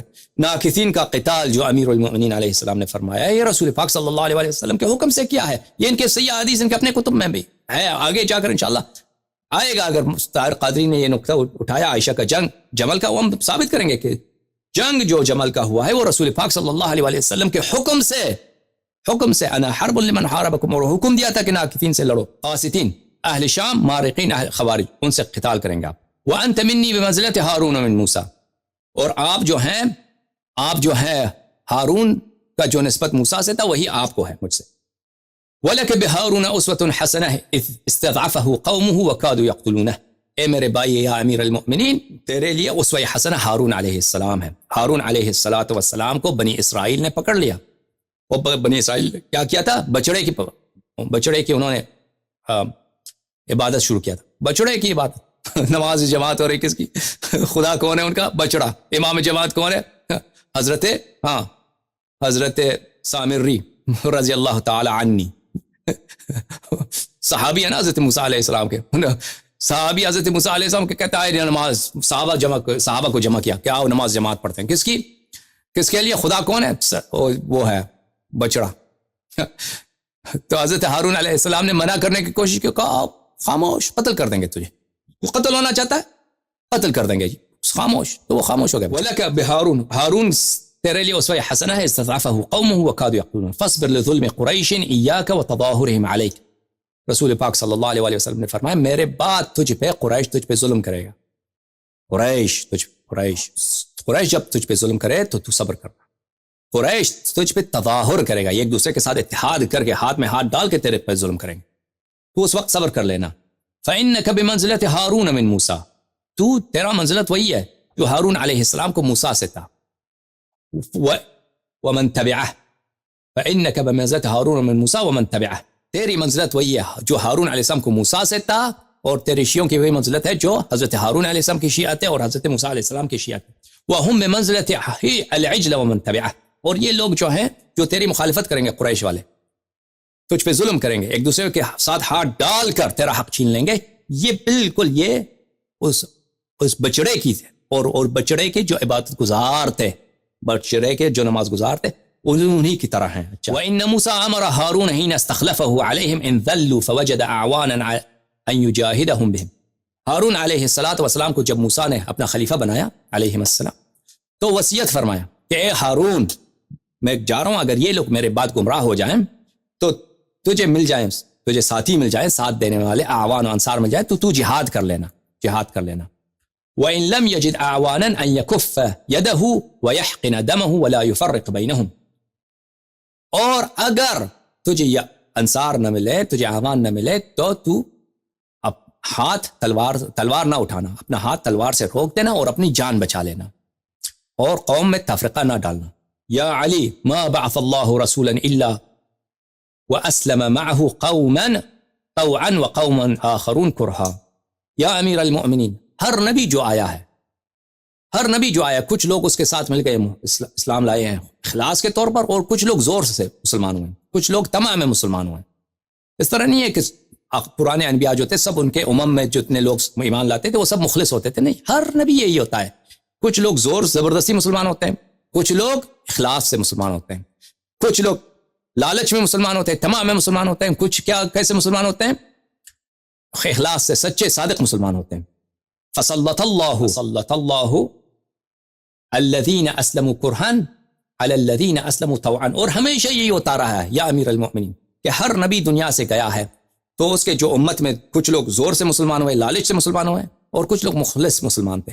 تو ہمیشہ یہ ہوتا رہا ہے کہ جو لوگ لالچ اور زور سے مسلمان ہوتے ہیں، ان کو مجبوری کے طور پہ مسلمان ہوئے تھے، وہ ان لوگوں کے ہاتھ میں طاقت آیا ہے، ان لوگوں کے ہاتھ میں سلطہ آیا ہے، ان لوگوں کے ہاتھ میں ڈومینیشن آیا ان لوگوں پر جو سچے مسلمان ہوئے تھے۔ ہر نبی کے امت میں یہ ہوتا رہا ہے۔ فَقَتَلُوهُمْ لِيَكُونَ أَعْظَمَ لِأُجُورِهِمْ، اور اللہ کی یہی ہمیشہ تقدیر رہا ہے کہ وہ جو لوگ مسلمان ہوئے تھے پرانے انبیاء میں، جو زور کے ذریعے اور لالچ میں تمام میں مسلمان، یعنی جو منافق مسلمان تھے، انہوں نے سچے مسلمانوں کو قتل کیا انبیاء کے بعد، اور یہ اس لیے کہ اللہ تعالیٰ کے نزدیک وہ شہیدوں کا اجر زیادہ ہو، ان لوگوں کا اجر زیادہ ہو۔ یا علی وَإِنَّهُ مَخْتَلَفَتْ أُمَّةٌ بَعْدَ نَبِيِّهَا إِلَّا ظَهَرَ أَهْلُ بَاطِلِهَا عَلَى أَهْلِ حَقِّهَا، ہمیشہ یہ ہوتا رہا ہے کہ ہر نبی کے بعد اس کے امت میں جو اختلاف پیدا ہوا ہے، ہمیشہ اہل باطل اہل حق پہ حاوی ہو گئے ہیں۔ ہمیشہ انبیاء علیہ السلام کے بعد ان کے امم میں جو اختلاف پیدا ہوا ہے، جو لوگ صاحب بدعت تھے، صاحب ہوا تھے، صاحب ضلالت تھے، وہ لوگ ان اقلیت پہ جو صاحب ہدایت پہ ہمیشہ ان پہ حاوی رہیں۔ وَإِنَّ اللَّهَ قَضَى الْفُرْقَةَ وَالْاِخْتِلَافَ فِي هَذِهِ الْأُمَّةِ، اللہ کا یہ مقدر ہے، قضاء الہی ہے کہ اس امت میں اختلاف آئے گا، افتراق آئے گا میرے بعد۔ وَلَوْ شَاءَ لَجَمَعَهُمْ عَلَى الْهُدَى حَتَّى لَا يَخْتَلِفَ اثْنَانٌ مِّنْ خَلْقِهِ وَلَا يَتَنَازَعَ فِي شَيْءٍ مِّنْ أَمْرِهِ وَلَا يَجْحَدُ الْمَفْضُولُ ذَا فَضْلٍ فَضْلَهُ، اگر اللہ چاہتا تو کوئی اختلاف نہ کرتا، اگر اللہ چاہے کوئی اختلاف نہ کرے، جو اختلاف کرے مثلا اس پہ عذاب نازل ہو، مسخ ہو جائے، لیکن یہ اللہ اس طرح نہیں چاہتا۔ وَلَوْ شَاءَ عَجَّلَ النِّقْمَةَ فَكَانَ مِنْهُ التَّغْيِيرُ حَتَّى يُكَذَّبَ الظَّالِمُ وَيُعْلَمُ الْحَقُّ أَيْنَ مَصِيرُهُ، اللہ اگر چاہے تو عذاب نازل کر سکتا ہے کہ جو شخص اس امت میں ضلالت لائے، گمراہی لائے، اس پہ فوری عذاب نازل ہو جائے تاکہ پتہ چل جائے حق کس کے ساتھ ہے۔ وَلَكِنْ جَعَلَ الدُّنْيَا دَارَ الْأَعْمَالِ وَجَعَلَ الْآخِرَةَ دَارَ الْقَرَارِ، لیکن یہ دنیا اس لیے نہیں ہے کہ جو شخص جو ہی گناہ کرے اس پہ عذاب آ جائے، یہ دنیا کس لیے ہے؟ یہ دنیا امتحان کے لیے، امتحان کے لیے، یہ دنیا عمل کے لیے، امتحان کے لیے، دار آخرت وہ بقا کے لیے، وہاں پہ بلے عزت صرف مومنین کا ہے، وہ اہل طاعت کا ہے۔ لِيَجْزِيَ الَّذِينَ أَسَاءُوا بِمَا عَمِلُوا وَيَجْزِيَ الَّذِينَ أَحْسَنُوا بِالْحُسْنَى، تاکہ اللہ تعالیٰ گناہ کاروں کو ان کے گناہوں کا سزا دے اور اہل ایمان کو، اہل طاعت کو ان کی طاعت کا جزا دے۔ فقلت، پھر امیر المؤمنین علیہ السلام فرماتے ہیں کہ میں نے کہا الحمدللہ شکرا علی نعمائہ، اللہ کا شکر ہے، اس کی نعمتوں پر شکر ہے، وصبرا علی بلائہ، اللہ کی جانب سے جو بلا امتحان ہے، اس پہ صبر کریں گے، وتسلیما ورضا بقضائه، اور ہم اس کے قضاء الہی کے لیے راضی اور تسلیم ہیں۔ تو میرے عزیزو، امیر المؤمنین علیہ السلام کو ہمارے پاس بے شمار احادیث ہیں، یہ کم نہیں ہیں، بہت زیادہ ہیں۔ حکم تھا رسول پاک صلی اللہ علیہ وآلہ وسلم کی جانب سے کہ جس طرح حضرت ہارون علیہ السلام کو حکم تھا کہ حضرت موسیٰ علیہ السلام کے جانے کے بعد اگر انصار ملے تو منحرفین کے ساتھ جہاد کرے، اور اگر انصار نہ ملے تو جہاد نہ کرے۔ تو لذا طاہر قادری کا یہ جملہ کہ امیر المؤمنین علیہ السلام نے ساتھ دیا ہے، کہاں ساتھ دیا؟ ساتھ تلوار نہیں اٹھایا ہے ابو بکر عمر کے خلاف، عثمان کے خلاف، بالکل بات صحیح ہے، تلوار نہیں اٹھایا ہے بالکل، لیکن وہ ایک حکم الہی کی جانب سے۔ لیکن یہ کہ ساتھ دیا ہے یا تائید کیا، ہم اس کو نہیں مانتے، اس حجت مانگتے ہیں طاہر قادری سے اور جماعت مخالفین سے۔ طاہر قادری ان کا ایک جملہ ہے کہ اہل بیت علیہ السلام نے اپنے بیٹوں کا نام ابو بکر عمر عثمان رکھ دیا ہے۔ اس کا بھی جواب آئے گا انشاءاللہ تبارک و تعالی کہ یہ ان کی بہت ہی ضعیف حدیث، ان کی بہت ہی ضعیف حجت اور کمزور حجت ہے۔ اس کا جواب بہت واضح آئے گا انشاءاللہ تبارک و تعالی ہمارے اگلے تقاریر۔ اچھی بات ہے۔ اب میرے عزیزوں، تو یہ سیکشن بھی طاہر قادری صاحب کا جو پہلا تقریر ہے کہ بہت حصہ ان کا اسی استدلال پہ ہے کہ بھلے آئے خلافت پہ، وَإِذْ قَالَ رَبُّكَ لِلْمَلَائِكَةِ إِنِّي جَاعِلٌ فِي الْأَرْضِ خَلِيفَةً، اس پہ استدلال کرتے ہیں۔ یہ سیکشن ختم ہو گیا، اب وہ استدلال کریں گے اگلی تقریر ان کی جو ہے بھلے اکثریت پر، کہ ہم اکثریت پر ہیں، اس جماعت عمریہ کی تعداد زیادہ ہے اس لیے ہم حق پر ہیں۔ تو کچھ احادیث پڑھے گا تو اس کا جواب انشاءاللہ نیکسٹ اسپیچ میں، اگلی تقریر میں آئے گا انشاءاللہ تبارک و تعالی۔